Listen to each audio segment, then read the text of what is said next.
몇 주 동안 한 억만장자는 영원히 잃었다고 믿는 동생의 무덤을 말없이 찾아왔다. 그러던 어느 날 한 거리에 아이가 나타나 단호하게 말했다. 아저씨, 그 남자 어제 여기 있었어요. 불가능한 듯한 이 폭로는 그에게 미쳐버릴지도 모른다는 두려움만큼이나 강렬한 희망을 불어넣었다. 그러나 아이의 단서를 따라가면서 그는 과거가 상상했던 것보다 훨씬 더 생생할 수 있다는 것을 발견한다. 찬바, 라미서울 한복판의 서울추모공원 묘지 사이를 걷는 강타오의 얼굴을 스쳤다. 잿빛 하늘은 그의 슬픔을 함께 나누는 듯 언제라도 쏟아질 것 같은 무거운 구름으로 가득했다. 그의 남동생 강준호가 심장 수술 실패 후 세상을 떠난 지 2달이 지났다. 2달 동안 줄어들지 않는 고통, 용산구 그의 저택 구석구석에 존재하는 부재감. 45세 강태호는 대한민국에서 가장 성공한 사업가 중 한 명이었다. 그의 기술회사 강테크는 수십억 달러의 가치를 지녔다. 원하는 거의 모든 것을 살 수 있을 만큼 돈이 있었지만 그가 진정으로 원하는 단 한 가지, 동생을 되찾는 것만은 살 수 없었다. 준호가 떠난 날부터 매일 그랬듯이 강태호는 동생이 가장 좋아했던 하얀 난초 한 다발을 가져왔다. 그는 검은 대리석 묘비 위에 조심스럽게 꽃을 놓았다. 묘비에는 강준호 1990긴 25, 영원히 우리 마음에라고 새겨져 있었다. 보고 싶다. 준호야. 그는 묘비 위에 떨어진 마른 잎사귀 몇 개를 닦기 위해 몸을 굽히면서 넥타이를 매만지며 중얼거렸다. 그때 그는 눈꼬리로 몇 미터 떨어진 곳에서 자신을 지켜보는 작은 형체를 알아차렸다. 왜소하고 곱슬거리고 헝클어진 머리. 네. 낡은 옷을 입고 있었지만 연약한 외모와는 대조적으로 강렬한 눈빛을 가진 소녀였다. 10살을 넘지 않았을 것이다. 강태호는 예상치 못한 존재감에 약간 불편함을 느끼며 몸을 일으켰다. 그는 아침 묘지 방문의 고독에 익숙해져 있었다. 사무실로 향하기 전에 하는 의식이었다. 도와드릴까요? 그는 아이라는 것을 깨닫고 목소리 톤을 부드럽게 하려고 노력하며 물었다. 소녀는 위축되지 않았다. 몇 걸음 다가와 강태호가 아닌 그의 뒤에 있는 묘비의 시선을 고정했다. 아저씨, 이 남자 어제 여기 있었어요. 그녀는 준호의 무덤을 가리키며 말했다. 강태호는 등골이 오싹해지는 것을 느꼈다. 잘못 들었나 싶어 미간을 찌푸렸다. 뭐라고? 사진 속 남자요. 그녀는 묘비에 박힌 작은 액자를 가리켰다. 그 액자 속에는 준호의 자신감 넘치는 미소가 영원히 담겨 있었다. 어젯밤에 광화문 광장에서 봤어요. 강태호의 입에서 신경질적인 웃음이 터져 나왔다. 짓궂은 장난인가? 아니면 소녀가 그의 동생을 다른 사람과 착각하고 있는 것일까? 그럴 리가 없어. 그는 침착함을 유지하려 애쓰며 대답했다. 내 동생은 더 이상 우리 곁에 없어. 소녀는 그의 불신이 당연하다는 듯 어깨를 으쓱했다. 회색 후드 코트를 입고 있었어요. 광장 한가운데 분수를 한참 동안 쳐다봤어요. 우는 것 같았는데 슬퍼 보이지는 않았어요, 아저씨. 오히려 겁먹은 것 같았어요. 소녀의 말 한마디 한마디가 강태호의 심장을 꿰뚫는 바늘 같았다. 회색 후드 코트는 준호가 가장 좋아했던 옷이었다. 강태호가 동생의 마지막 생일에 선물한 것이었다. 그걸 어떻게 알아? 그의 목소리는 의도했던 것보다 더 거칠게 나왔다. 누가 내얼 여기 보냈어? 아무도 저를 보내지 않았어요, 아저씨. 저는 가끔 광장 벤치에서 자요. 거기서 그 남자를 봤고 그 다음에 검은색 차가 멈췄어요. 운전자는 장갑을 끼고 있었어요. 그 남자에게 문을 열어주고 둘이서 떠났어요. 강태호는 다리에 힘이 풀리는 것을 느꼈다. 쓰러지지 않기 위해 차가운 묘비 대리석에 몸을 기댔다. 이 소녀가 그의 동생에 대해 그렇게 많은 세부사항을 알 리가 없었다. 코트, 운전자의 장갑. 준호는 항상 개인 운전자가 가죽 장갑을 끼도록 고집했는데 이는 오래된 영화에서 물려받았다고 말하는 기벽이었다. 이름이 뭐니? 그는 통제력을 되찾으려 노력하며 물었다. 윤서아요. 그녀는 곱슬거리는 머리카락을 쓸어 넘기며 대답했다. 하지만 다들 서아라고 불러요. 서아야, 길거리에서 사는 거니? 소녀는 부끄러움이나 슬픔 없이 고개를 끄덕였다. 그것은 그저 그녀 삶의 사실일 뿐이었다. 엄마가 저를 버린 후부터요. 꽤 오래됐어요. 강태호는 심호흡을 하며 그 황당한 상황을 이해하려고 노력했다. 그의 이성적인 마음의 일부는 불가능하다고, 소녀가 거짓말을 하거나 사람들을 착각하고 있다고 말했다. 그러나 그녀의 단호한 눈빛, 사실을 담담하게 이야기하는 단순함에는 그의 확신을 흔들기 시작하는 무언가가 있었다. 그 사람을 본 정확한 장소까지 데려다 줄 수 있겠니? 그는 자신의 말에 놀라며 물었다. 윤서아의 더러운 얼굴에 미소가 번졌다. 네, 그럴 수 있어요. 하지만 먼저 핫도그 사주실 수 있어요? 묘지 출구에 있는 노점상이 정말 맛있어요. 2달 만에 강태호는 그를 짓누르던 압도적인 슬픔과는 다른 감정을 느꼈다. 그것은 이상한 감각, 희망과 두려움이 뒤섞인 것으로 그의 심장을 빠르게 뛰게 만들었다. 30분 후 윤서아가 핫도그 2개와 탄산음료를 개걸스럽게 먹어치운 후 그들은 광화문 광장에 있었다. 서울 도심의 수요일 아침답게 유동인구가 많았다. 바쁜 직장인들, 노점상들, 장기를 두는 노인들, 도시가 평소에 번잡한 리듬으로 움직이고 있었다. 저기였어요. 윤서아가 중앙, 분수대 옆 벤치를 가리키며 말했다. 강태호는 텅 빈 벤치를 보며 오싹함을 느꼈다. 평범한 곳이었고 특별할 것도 없었다.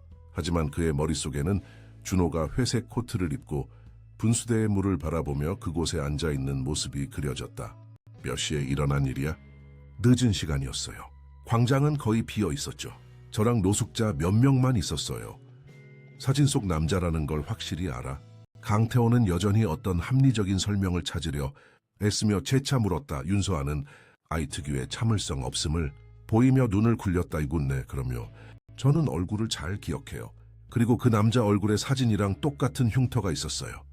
강태호는 얼어붙었다. 흉터. 오른쪽 관자놀이에 난 작은 흉터는 어릴 적 그 2 형제가 수원 외조 부모님 댁에서 나무를 타다가 사고로 생긴 것이었다. 이 세부 사항은 묘비의 작은 사진에는 보이지 않았다. 무슨 흉터, 서아야? 그의 목소리는 떨렸다. 여기요. 그녀는 자신의 관자놀이를 가리켰다. 작고 약간 비뚤어진 흉터요. 그 순간 강태호의 세상이 무너졌다. 그 소녀가 그 세부 사항을 알 리가 없었다. 정말 준호를 보지 않았다면 말이다. 하지만 어떻게? 그는 직접 병원에서 시신을 확인했다. 장례식을 치렀다. 관이 무덤으로 내려가는 것을 보았다. 불가능했다. 서아야, 너 갈 곳이 없지. 그렇지. 그는 갑작스러운 결정을 내리며 물었다. 네, 하지만 저는 알아서 잘 지내요. 며칠 동안 우리 집에서 지낼래? 음식도 있고 편안한 방도 있고 따뜻한 물로 샤워도 할 수 있어. 대신 네가 본 모든 것을, 정말 모든 것을 내게 말해 주어야 해. 소녀의 눈이 휘둥그레졌다. 놀라움과 불신이 뒤섞인 표정이었다. 아저씨, 이상한 사람 아니죠? 아이들을 해코지하는 그런 사람들요? 아니, 세화야. 나는 그저 내 동생에게 무슨 일이 일어났는지 이해하려고 노력하는 남자일 뿐이야. 너는 나와 함께 있으면 안전할 거라고 약속할게. 그리고 언제든지 떠나고 싶으면 막지 않을 거야. 윤서아는 강태호의 얼굴을 몇 초 동안 살펴보며 그의 진심을 평가하는 듯했다. 마침내 그녀는 어깨를 으쓱했다. 알았어요. 하지만 저녁으로 맥도날드 햄버거 먹고 싶어요. 강태호의 입가에 오랜만에 처음으로 희미한 미소가 떠올랐다. 바사, 좋아. 용산구. 저택으로 가는 택시 안에서 강태호는 사무실에 전화해 그날의 모든 약속을 취소했다. 이어서 그는 몇 주 동안 걸지 않았던 다른 번호로 전화했다리. 성민아, 나 태호야. 지금 당장 저택으로 와줘. 응, 급해. 그리고 성민아, 우리가 통화했다는 사실을 아무에게도 말하지 마. 박성민은 5년 이상 강준호의 개인 운전사였다. 동생에게 일어난 일 이후 강태호는 그를 해고했다. 무능함이나 불충성 때문이 아니라 그의 존재 자체가 준호의 부재를 고통스럽게 상기시켰기 때문이었다. 저택에 도착하자 윤서아는 웅장한 건물에 감탄하며 바라보았다. 거대한 철문이 자동으로 열리자 정성껏 가꾼 정원과 큰 유리창이 있는 현대적인 3층짜리 본체가 드러났다. 와우, 영화에 나오는 집 같아요. 그녀는 택시에서 내리면서 말했다. 강태호는 조용히 미소 지으며 그녀를 입구로 안내했다. 가정부 김영숙 여사는 초라한 옷차림의 소녀를 보고 놀란 표정으로 그들을 맞이했다. 김 여사님, 이 아이는 윤서아입니다. 며칠 동안 저희 손님으로 지낼 거예요. 2층 손님방을 준비해 주시고 아이에게 목욕과 깨끗한 옷을 부탁드립니다. 수십 년 동안 가족과 함께한 가정부는 질문 없이 고개를 끄덕일 뿐이었다. 오랜 세월의 봉사는 언제 말하고 언제 단순히 복종해야 하는지를 그녀에게 가르쳐 주었다. 이리 와, 아가씨. 그녀는 윤서아에게 손을 내밀며 말했다. 나중에 햄버거 약속 지킬 거죠? 소녀가 강태호에게 물었다. 약속할게. 그는 전통적인 제스처를 취하며 대답했다. 김영숙, 여사가 윤서아를 데리고 가는 동안 강태원은 1층 자신의 서재로 갔다. 그는 가죽 안락의자에 앉아 1년 전 강테크 본사 개장식 때 찍은 자신과 준호의 큰 사진이 걸린 벽을 바라보았다. 두 사람은 서로 어깨동무를 하고 활짝 웃고 있었고 그들 뒤로는 서울 시내가 펼쳐져 있었다. 그럴 수 있을까? 준호가 살아있을 수 있을까? 만약 그렇다면 왜 자신의 죽음을 위장했을까? 왜 그에게 그런 고통을 주었을까? 초인종 소리가 그의 생각을 깼다. 보안 시스템을 통해 박성민이 문 앞에 서 있는 것을 보았다. 중년의 남자, 희끗희끗한 머리, 언제나처럼 흠잡을 데 없는 자세였다. 들어오라고 해. 그는 인터폰으로 지시했다. 몇 분 후 박성민이 그의 서재로 들어왔다. 얼굴은 심각하고 걱정스러웠다. 강태호 사장님, 무엇을 도와드릴까요? 성민아, 내게 완전히 솔직해져야 해. 준회에 대해 그 일 이후로 누가 질문을 한 적이 있어. 운전사는 망설였다. 두려움? 죄책감? 무언가가 그의 얼굴을 빠르게 스쳐 지나갔다. 제가 아는 바는 없습니다, 사장님. 그의 개인 차량은 검은색 벤츠 말이야. 또 다른 망설임의 순간. 사장님께서 지시하신 대로 회사 차고에 있습니다. 강태호는 일어서서 운전자에게 다가갔다. 확실해? 그 차가 최근에 목격되었다는 정보를 받았거든. 장갑 낀 운전자와 함께 박성민의 얼굴이 눈에 띄게 창백해졌다. 뭔가 착오가 있으실 겁니다, 사장님. 제가 지난주에 직접 차를 확인했고. 내게 거짓말하지 마. 강태호는 주먹으로 책상을 내리쳤다. 2달간의 좌절감이 갑자기 폭발했다. 무서운 일이야, 성민아. 너희들이 내게 뭘 숨기고 있는 거야? 운전사는 폭발에 분명히 놀라 한 걸음 뒤로 물러섰다.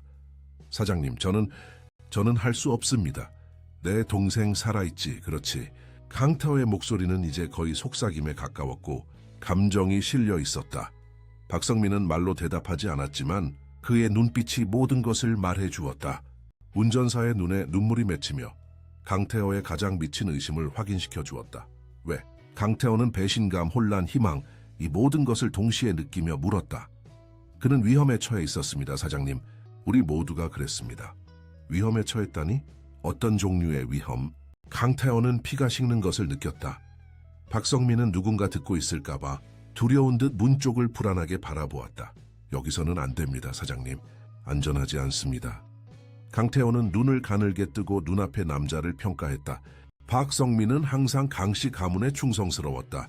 거의 20년 동안 그들을 위해 일했고 처음에는 경비원으로 그 다음에는 준호의 개인 운전사로 일했다. 그 차는 네가 가지고 있지, 그렇지? 운전사는 조용히 고개를 끄덕였다. 그는 어디에 있어, 성민아? 내 동생은 어디에 있어? 저는 모릅니다, 사장님. 제 어머니의 기억에 맹세합니다. 그가 죽음을 위장한 후 어디로 갔는지 말해주지 않았습니다. 박성민은 이미 너무 많이 말했다는 것을 깨닫고 갑자기 말을 멈췄다. 그 다음에 뭘 위장했다고?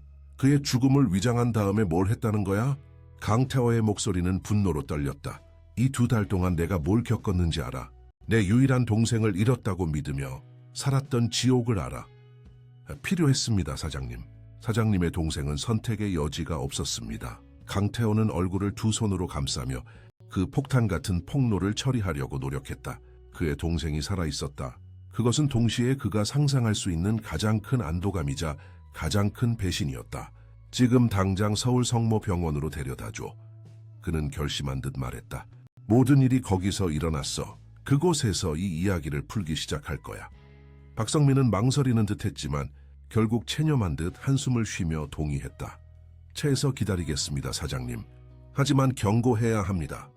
이 문제에 손을 대는 것은 사장님께도 위험할 수 있습니다. 나의 동생이라면 어떤 위험도 감수할 가치가 있어. 강태호는 재킷을 집어들며 대답했다. 나가기 전에 그는 윤서아가 있는 방을 지나쳤다. 소녀는 이미 샤워를 마치고 깨끗한 옷을 입고 있었다. 아마 김영숙 여사가 준비해준 옷일 것이다. 이제는 다른 아이 같았다. 곱슬거리는 머리카락은 아직 축축했고 깨끗한 얼굴은 전에는 먼지 속에 숨겨져 있던 죽은 개를 드러냈다. 서아야, 아저씨 몇 시간 동안 나가봐야 해. 김 여사님과 함께 여기 있어. 잘 돌봐주실 거야. 오빠 찾으러 가는 거예요? 소녀가 그의 예리함에 놀라며 물었다. 응, 너 덕분에 이제 그가 살아있다는 걸 알게 됐어. 윤서아는 환하게 웃었다. 그녀의 어린 얼굴을 밝히는 진정한 미소였다. 아저씨가 저를 믿을 줄 알았어요. 대부분의 어른들은 아이들이 하는 말을 믿지 않거든요. 강태호는 다가가 충동적으로 그녀를 짧게 안아주었다. 고마워, 세화야. 너는 내 삶의 희망을 다시 가져다 주었어. 서울 성모병원은 서울의 엘리트들이 자주 찾는 가장 고급스러운 병원 중 하나였다. 준호가 겉으로는 평범해 보이는 심장 수술을 위해 입원했던 곳이었고 의사들에 따르면 예상치 못한 합병증이 발생했다고 했다. 이동하는 동안 강태호는 박성민에게서 더 많은 정보를 얻으려 노력했지만 운전사는 세부 사항은 모른다며 그저 명령에 따랐을 뿐이라고 회피적인 태도를 유지했다. 강태호 사장님, 박성민은 병원 앞에 차를 세우며 말했다. 제가 사장님과 함께 들어가지 않는 것이 좋을 것 같습니다. 여기에는 저를 알아볼 수 있는 사람들이 있습니다. 강태호는 고개를 끄덕였다. 동생의 가짜 죽음을 둘러싼 음모의 수준에 점점 더 의아해졌다. 병원의 접수실은 고급스럽고 은밀했으며 디자이너 가구와 부드러운 조명으로 꾸며져 있었다. 접수원은 그를 보고 전문적으로 미소 지었다. 안녕하세요, 강태호 사장님. 무엇을 도와드릴까요? 그들이 그를 아는 것은 당연했다. 그는 사업계의 공인일 뿐만 아니라 준호의 가짜 병 동안 그 병원에서 며칠을 보냈기 때문이었다. 이정우 원장님을 급히 만나야 합니다. 가족 문제입니다. 이 원장은 병원장이자 준호 사건의 담당 의사였다. 그는 항상 흠잡을 데 없이 옷을 입고 있었으며 의료계에서 흠없는 평판을 가진 품격이 있는 외모의 남자였다. 원장님께서 만나주실 수 있는지 알아보겠습니다. 로비에서 기다려 주십시오.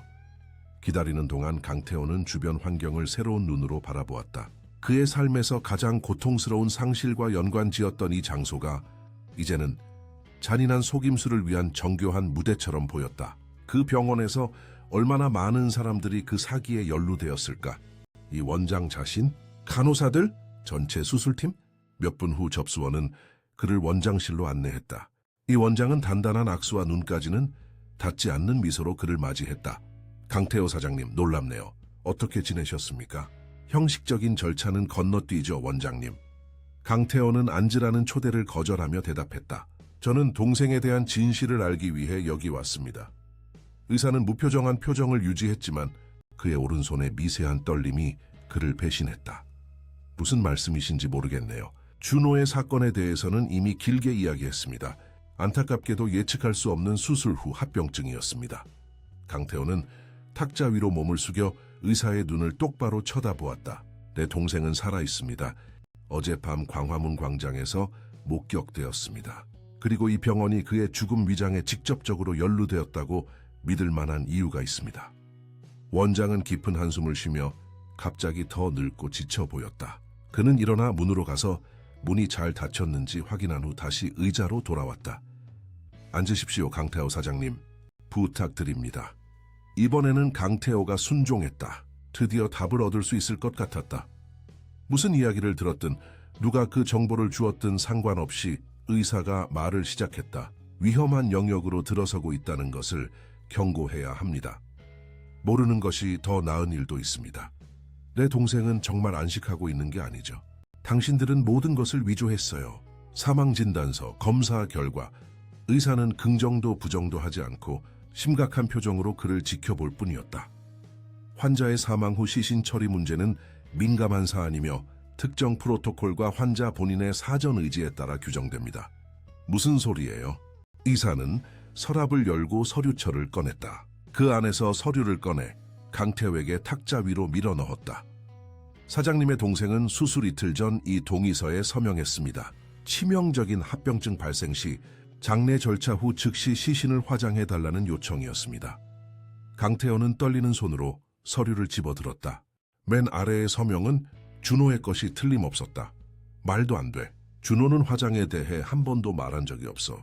그는 어렸을 때부터 불을 무서워했어. 서명할 때 상당히 단호해 보였습니다. 제가 확신할 수 있습니다. 의사는 이제 더 부드러운 목소리로 대답했다. 절차는 요청에 따라 장례식 다음날 진행되었습니다. 그 폭로는 강태호에게 물리적인 타격처럼 다가왔다. 시신이 화장되었다면 관 속에 정말 준호가 있었는지 확인하기 위해 발굴할 방법이 없었다. 완벽한 계획이었다. 누가 이걸 알고 있었죠? 누가 화장을 승인했습니까? 그의 동의서만으로 충분했습니다. 가족에 대한 존중으로. 이미 영결식과 매장이 진행되었기 때문에 이 세부 사항을 언급하지 않기로 결정했습니다. 절차는 필요한 인력만 참석한 채 조용히 진행되었습니다.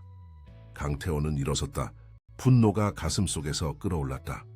당신도 이 일에 깊이 연루되어 있군요, 원장님. 내 동생의 죽음을 위장하는 것을 돕고 무엇을 얻었습니까?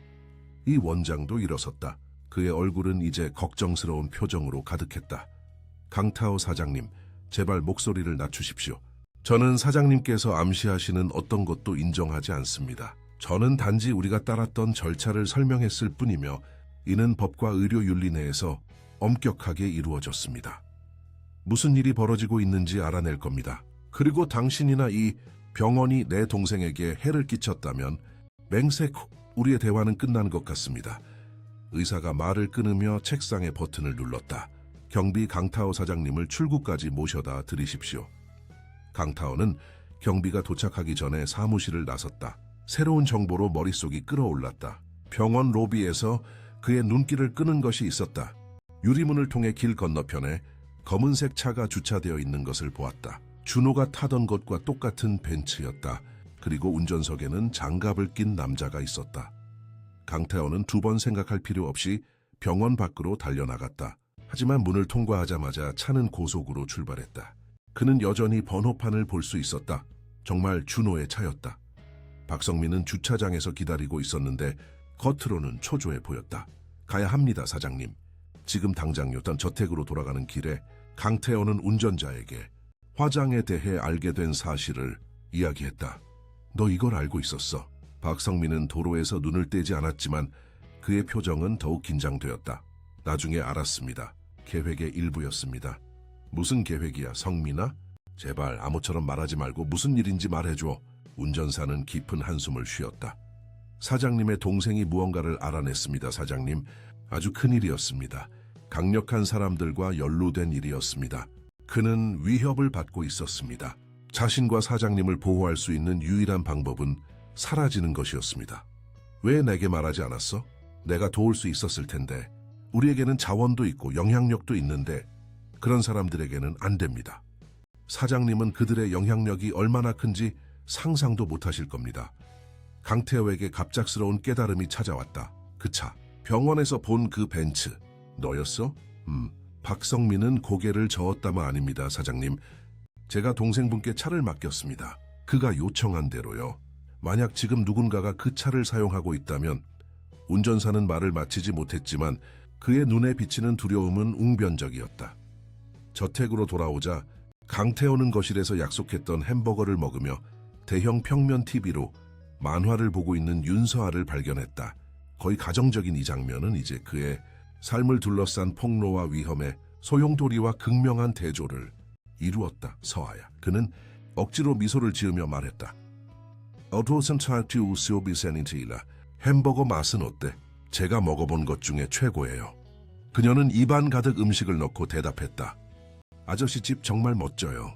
김영숙 여사님이 모든 방을 보여주셨어요. 수영장도 있어요. 강태호는 건성으로 고개를 끄덕였다. 그의 마음은 여전히 그가 발견한 모든 것을 처리하고 있었다. 박성민의 말이 사실이고 준호가 강력한 사람들에게 위협을 받고 있었다면 그의 저택도 안전하지 않을 수 있었다. 서아야, 생각했던 것보다 더 오래 여기 머물러야 할 것 같아. 괜찮겠니? 소녀는 훨씬 더 나쁜 상황들을 이미 겪어본 사람처럼 당연하게 어깨를 으쓱했다. 저는 괜찮아요. 길에서 자는 것보다 훨씬 나아요. 내게 어떤 나쁜 일도 일어나지 않도록 할게. 강태호는 그의 삶의 희망을 다시 가져다준 이 아이에게 이상한 책임감을 느끼며 약속했다. 그날 밤 윤서아가 손님방에서 잠든 후 강태호는 서재를 뒤지며 준호가 남겼을지도 모르는 단서를 몇 시간 동안 찾았다. 그의 동생은 항상 꼼꼼했고 모든 것을 세심하게 계획했다. 만약 그가 자신의 죽음을 위장했다면 분명히 강태호를 위한 메시지나 지침을 남겼을 것이다. 혹시라도 일이 잘못될 경우를 대비해서 말이다. 거의 새벽이 되어서야 지쳐서 포기하려던 강태호는 무언가를 발견했다. 그들의 아버지 소유였던 오래된 책상에 숨겨진 준호의 필체가 틀림없는 봉인된 편지였다. 심장이 뛰는 것을 느끼며 강태호는 봉투를 찍고 읽기 시작했다.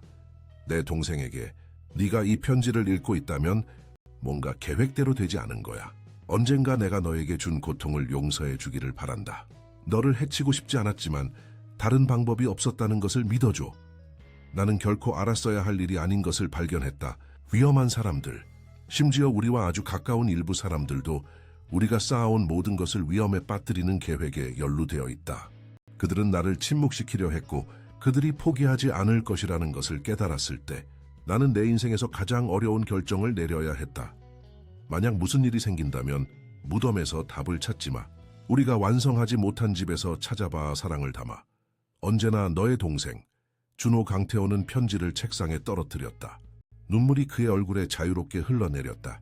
우리가 완성하지 못한 집. 그것은 준호의 가짜 병이 시작되면서 중단되었던 수원 외곽의 강테크 확장 프로젝트 건설 현장을 의미할 수밖에 없었다. 강태호가 마침내 잠이 들었을 때 해가 뜨기 시작했다. 그 폭로의 밤 이후 지쳐 있었다. 그는 오래 쉬지 못했다. 2시간도 차에 되지 않아 문을 끈질기게 두드리는 소리에 깜짝 놀라 깨어났다. 강태호 사장님? 김영숙 여사의 목소리였다. 아가씨가 사장님과 할 말이 있다고 합니다. 급하다고 합니다. 강태호는 전날 입었던 옷차림 그대로 빠르게 일어섰다. 문을 열자 걱정스러운 표정의 가정부와 그 뒤에 눈이 휘둥그레진 채 겁에 질린 윤서아가 서 있었다. 무슨 일이야? 서아야? 어떤 남자가 집 사진을 찍고 있어요. 소녀는 복도 창문을 가리키며 말했다. 저 큰 나무 뒤에 숨어 있어요. 물 마시러 일어났을 때 봤어요. 강태호는 창문으로 달려갔지만 이미 아무도 보이지 않았다. 담장 근처에 서 있던 거대한 느티나무는 저택을 한눈에 볼 수 있는 특권적인 시야를 제공하여 감시하기에 완벽한 지점이었다. 네가 본 게 확실하니 서아야? 네, 그럼요. 그는 기자들이 쓰는 그런 큰 카메라를 가지고 있었어요. 그리고 휴대폰으로 통화도 하고 있었어요. 김영숙 여사는 미심쩍은 듯 고개를 저었다. 파파라치일 겁니다. 강태호 사장님, 어제 사장님께서 모든 약속을 취소하신 후로 언론이 추측하고 있을 겁니다. 하지만 강태호는 단순한 파파라치가 아니라는 것을 알고 있었다. 그것은 감시였다. 준호가 살아있고 위험한 사람들에게 쫓기고 있다면 이제 강태호가 조사를 시작했으니 그 또한 표적이 된 것이다. 김 여사님, 제 짐과 윤서아 옷을 챙겨주세요. 며칠 동안 밖에 나가 있을 겁니다. 저도 데려가실 거예요? 소녀가 놀라서 물었다. 물론이지. 너는 내 주요 증인이잖아, 기억나니? 윤서아의 얼굴에 미소가 번졌다가 이내 눈썹을 찌푸렸다무 하지만 그 남자가 오빠 친구면 어떡해요? 어쩌면 아저씨를 찾으려는 걸 수도 있잖아요. 강태호는 그 가능성을 고려했다. 그 음모에 연루된 모든 사람이 적일 필요는 없었다. 어쩌면 준호가 메시지를 이해했는지 확인하기 위해 누군가를 보냈을 수도 있었다. 어쨌든 우리는 여기서 나가야 해. 그는 결심했다. 만약 친구라면 우리에게 연락할 방법을 찾을 거야. 적이라면 그들에게 쉽게 만들지 않을 거야. 30분 후 강태호와 윤서아는 저택의 뒷문으로 나섰다. 그곳에는 박성민이 다른 차, 기업가가 보통 사용하는 고급 차량과는 전혀 다른 눈에 띄지 않는 회색 현대차를 타고 기다리고 있었다. 어디로 갈까요, 사장님? 운전사가 물었다. 수원으로. 호라이즌 프로젝트에 버려진 건설 현장으로. 박성민은 목적지에 분명히 놀라 눈이 휘둥그레졌다. 확실합니까? 그곳은 몇 달 동안 폐쇄되어 있었습니다. 확실해. 거기서 답을 찾을 거야. 경부고속도로를 따라 이동하는 동안 강태호는 윤서에게 무슨 일이 벌어지고 있는지 간단히 설명했다.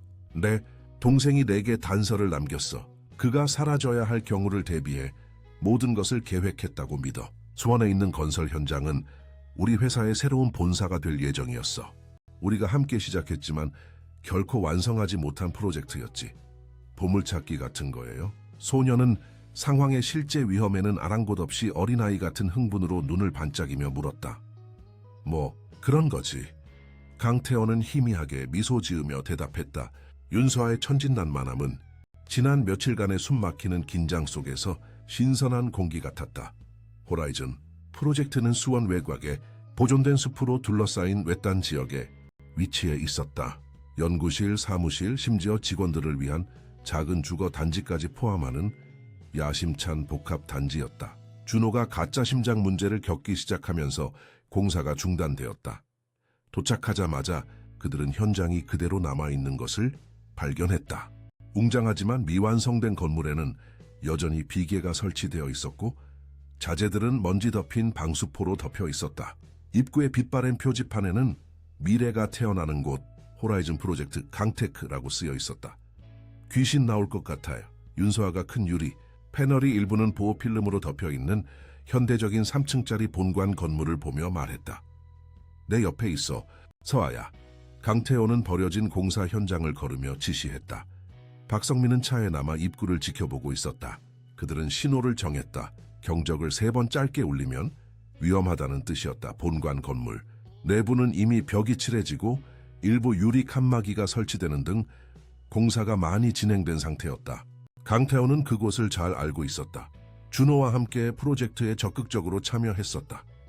두 형제가 사용할 예정이었던 주요 사무실은 3층에 있었고 보존된 숲이 한눈에 내려다 보였다. 저기로 가야 해. 그는 엘리베이터가 작동하지 않아 비상 계단을 가리키며 말했다. 윤서아는 불평 없이 계단을 올라갔다. 거리에서 많은 시간을 보낸 아이치고는 놀라운 체력을 보여주었다. 3층에서 강태호는 어두운 나무로 된 이중문 앞에 멈춰섰다. 그 층 전체에서 유일하게 완전히 설치된 문이었다. 여기가 우리 사무실이었을 거야. 준호는 다른 곳보다 이 방을 먼저 완성해야 한다고 고집했어. 공사를 감독하러 올 때 생각할 공간이 필요하다고 했지. 문을 밀어 열자 강태호는 오싹함을 느꼈다. 방은 거의 완성되어 있었고 가구는 먼지로부터 보호하기 위해 흰 천으로 덮여 있었다. 큰 창문으로는 오전 햇살을 받은 숲의 멋진 풍경이 펼쳐졌다. 뭘 찾는 거예요? 윤서아가 호기심 어린 눈으로 주위를 둘러보며 물었다. 확실히는 모르겠어. 준호가 나에게 남겼을 만한 어떤 것. 강태호는 체계적으로 사무실을 조사하기 시작했다. 주요 책상의 서랍, 붙박이 책장, 심지어 이미 걸려있는 그림 뒤까지 확인했다. 아무것도 없었다. 거의 1시간 동안 헛된 수색 끝에 그는 좌절감에 안락 의자 중 하나에 앉아 작은 먼지구름을 일으켰다. 수색 내내 조용히 있던 윤서아가 벽 중 하나에 다가갔다. 여기 숫자가 있어요. 그녀는 벽 하단에 거의 눈에 띄지 않는 작은 글씨를 가리키며 말했다. 강태호가 다가갔다. 누군가 연필로 아주 작게 1990이라고 썼다. 준호의 출생 연도였다. 잘 찾았어, 서아야. 그는 벽을 더 자세히 살펴보며 외쳤다. 그때 그는 무언가를 알아차렸다. 벽을 덮은 나무 패널에 작은 불규칙한 부분이 있었다. 그곳을 누르자 부드러운 딸깍 소리와 함께 숨겨진 칸, 벽에 내장된 금고이 드러났다. 비밀, 은신처. 윤서아가 감탄하며 속삭였다. 영화에서처럼요. 강태호는 미소 지었다. 그의 동생은 항상 연극적인 면이 있었다. 금고에는 숫자 키패드가 있었다. 그는 망설임 없이 1909번을 입력했다. 아무 일도 일어나지 않았다. 혹시 전체 날짜 아닐까요? 윤서아가 제안했다. 일이랑 월도 같이요. 강태호는 준호의 생일을 이용해 여러 조합을 시도했다. 세로스틴 클령 교생, 세로게임 칠롱기 교생, 미국식. 아무것도 작동하지 않았다. 더 개인적인 것, 우리 둘만 아는 어떤 것임에 틀림없어. 그는 생각에 잠겨 중얼거렸다. 갑자기 아이디어가 떠올랐다. 그들이 함께 강테크를 설립한 날짜, 2012년 4월 23일 그는 2.303422011을 입력했다. 금고에서 부드러운 삐소리가 나더니 문이 열렸다. 안에는 갈색 가죽 서류철과 검은색 USB 드라이브가 들어있었다. 강태호는 떨리는 손으로 서류철을 집어들었다. 그것을 열자 수십 개의 문서가 들어있었다. 계약서, 대화 녹취록, 사진, 은행 명세서. 그는 재빨리 훑어보며 내용이 무엇인지 이해하려고 노력했다. 정부 당국자, 다른 회사 임원들, 그리고 강테크, 이사회 구성원들까지 연루된 복잡한 계획의 증거였다. 세상에. 그는 조각들이 맞춰지기 시작하면서 중얼거렸다. 이것이 준호가 알아낸 것이었어. 문서들은 입찰 사기, 부풀려진 계약, 기술 프로젝트에서의 공금 횡령 등 복잡한 사기 계획을 밝혀냈다. 최민석, 강테크의 재무이사이자 강태호의 20년 지기 친구를 포함하여 대한민국 비즈니스 및 정치계의 거물들이 연루되어 있었다. 강태호가 문서들을 살펴보며 폭로의 충격을 흡수하는 동안 윤서아는 창문에 다가가 있었다. 차가 오고 있어요. 그녀가 갑자기 말했다. 검은색 차요. 강태원은 재빨리 문서를 서류철에 넣고 창문으로 달려갔다. 준호의 것과 똑같은 검은색 벤츠가 방금 박성민의 차 옆에 멈춰 섰다. 운전석에 누가 앉아 있는지 명확하게 볼 수는 없었지만 박성민이 현대차에서 나와 벤츠 운전자와 이야기하는 것을 보았다. 오빠일까요? 윤서아가 희망에 차서 물었다. 모르겠어, 서아야. 하지만 위험을 감수할 수는 없어. 강태원은 서류철과 USB 드라이브를 집어 재킷에 넣었다. 그는 빠르게 문으로 향했지만 문에 닫기도 전에 박성민과 약속했던 신호, 경적을 3번 짧게 울리는 소리를 들었다. 위험 가자, 서아야. 다른 출구를 찾아야 해. 주요 계단은 사용할 수 없었다. 강태원은 프로젝트의 건물 뒤편에 서비스 계단이 포함되어 있다는 것을 기억했다. 아직 건설 중이었지만 사용할 수 있었다. 이쪽이야. 그는 윤서아를 어두운 복도로 안내하며 말했다. 그들이 달리는 동안 아래층에서 목소리가 들렸다. 사람들이 건물 안으로 들어오고 있었다. 서비스 계단은 임시 금속 구조물에 불과했으며 일부 구간에는 적절한 난간도 없었다. 강태호는 윤서아의 손을 잡고 가능한 한 조용히 계단을 내려갔다. 이소 발밑. 조심해. 그가 속삭였다. 그들이 2층에 도착했을 때 위에서 발소리가 들렸다. 누군가 그들이 도망친 길을 알아낸 것이다. 서비스 계단에 있어. 한 남자의 목소리가 외쳤다. 강태호의 심장이 뛰었다. 그는 걸음을 재촉하며 가장 위험한 구간에서는 윤서아를 거의 안고 뛰었다. 1층에 도착하자 그들은 건물 뒤편으로 달려갔다. 그곳은 직원 주차장이 될 예정인 공간으로 열려 있었다. 저기! 윤서아가 땅을 둘러싼 울타리의 틈새를 가리켰다. 작은 틈새였지만 그들이 통과하기에는 충분했다. 반대편에는 보존된 숲이 있었다. 만약 그들이 숲에 도달할 수 있다면 추격자들을 따돌릴 기회가 있을 것이다. 그들은 몸을 굽혀 틈새를 통과했고 바로 그때 목소리가 다가오는 것을 들었다. 그들은 나무 사이를 지그재그로 달리며 건물에서 점점 더 멀어졌다. 몇 분간 달린 후 강태호는 숨을 헐떡이며 윤서아가 괜찮은지 확인하기 위해 멈추어 섰다. 소녀는 숨쉬기 힘들어했지만 두려움은 보이지 않았다. 그저 흥분만 보였다. 이건 어떤 영화보다도 나아요. 그녀는 숨을 고르며 말했다. 아저씨 생각에 그 사람들이 아저씨, 오빠를 잡고 싶어 하는 걸까요? 강태호는 어둡게 고개를 끄덕였다. 그리고 이제는 우리도 잡고 싶어 할 거야. 계속 움직여야 해. 그들은 숲을 따라 30분 더 걸었다. 강태호는 북쪽으로 꾸준히 나아가면 보조 도로를 찾을 수 있다는 것을 알고 있었다. 그의 휴대폰은 거기서 신호가 잡히지 않아 도움을 요청할 수 없었다. 아저씨, 운전사는요? 윤서아가 물었다. 그는 괜찮을까요? 강태호는 즉시 대답하지 않았다. 박성민의 신호는 위험을 알렸지만 그 자신이 위험에 처한 것인지 아니면 낯선 사람들의 도착을 알린 것인지는 알 수 없었다. 성민이는 자기 몸을 잘 지킬 거야. 그가 마침내 말했다. 그는 우리 가족을 위해 오랫동안 일했어. 마침내 도로에 도착했을 때 해는 이미 높이 떠 있었다. 주로 지역 농부들이 사용하는 한적한 길이었다. 이제 어떻게 해요? 윤서아가 긴 산책 후 분명히 지쳐서 물었다. 이제 교통편을 찾고 이 문서들을 차분히 살펴볼 안전한 장소를 찾아야 해. 그들의 기도에 응답하듯 트럭 한 대가 천천히 다가오는 것이 보였다. 강태호는 도로 한가운데 서서 차량이 멈추도록 신호했다. 낡고 먼지투성이의 트럭은 과일을 싣고 있었다. 친절해 보이는 노인 운전사는 이상한 두 사람을 호기심 어린 눈으로 바라보았다. 비록 이제는 더럽고 구겨졌지만 비싼 옷을 입은 남자와 숲 한가운데서 나타난 작은 소녀였다. 도와드릴까요? 길 저편에서 차에 문제가 생겼습니다. 강태호는 거짓말했다. 가장 가까운 주유소까지 태워다 주실 수 있겠습니까? 남자는 잠시 의심스러운 눈으로 바라보았지만 윤서아를 보자 그의 표정이 부드러워졌다. 물론이죠. 타세요. 저는 수원으로 가는 중이라 시내 입구 주유소에 내려드릴 수 있습니다. 이동하는 동안 강태호는 계속 경계하며 자신들이 미행당하는지 끊임없이 확인했다. 자신을 김영감님이라고 소개한 트럭 운전사는 몇 번 대화를 시도했지만 강태호는 최소한으로만 대답했다. 반면에 윤서아는 자신의 아버지와 함께 희귀한 새를 사진 찌그러 시골을 여행하다가 숲에서 차가 고장났다는 정교한 이야기를 지어내며 노인 운전사를 매료시켰다. 따님은 상상력이 대단하네요. 김영감님은 웃으며 말했다. 강태호는 소녀의 능숙함에 감탄하며 그저 미소 지었다. 거리에서 자란 사람치고는 윤서아는 적응하고 설득력 있는 이야기를 만들어내는 방법을 알고 있었다. 아마도 생존 메커니즘으로 개발된 기술일 것이다. 수원 입구 주유소에서 그들은 김영감님에게 감사 인사를 전하며 작별했다. 강태호는 윤서아를 위해 물과 간식을 사고 다음 단계를 고려했다. 그들은 즉시 서울로 돌아갈 수 없었다. 아마 그의 저택은 감시당하고 있을 것이다. 또한 그 계획에 누가 더 연루되어 있는지 알 수 없었으므로 회사나 가까운 친구들 중 누구도 신뢰할 수 없었다. 서아야, 수원에 와본 적 있니? 그는 편의점 밖 벤치에 앉아 물었다. 없어요.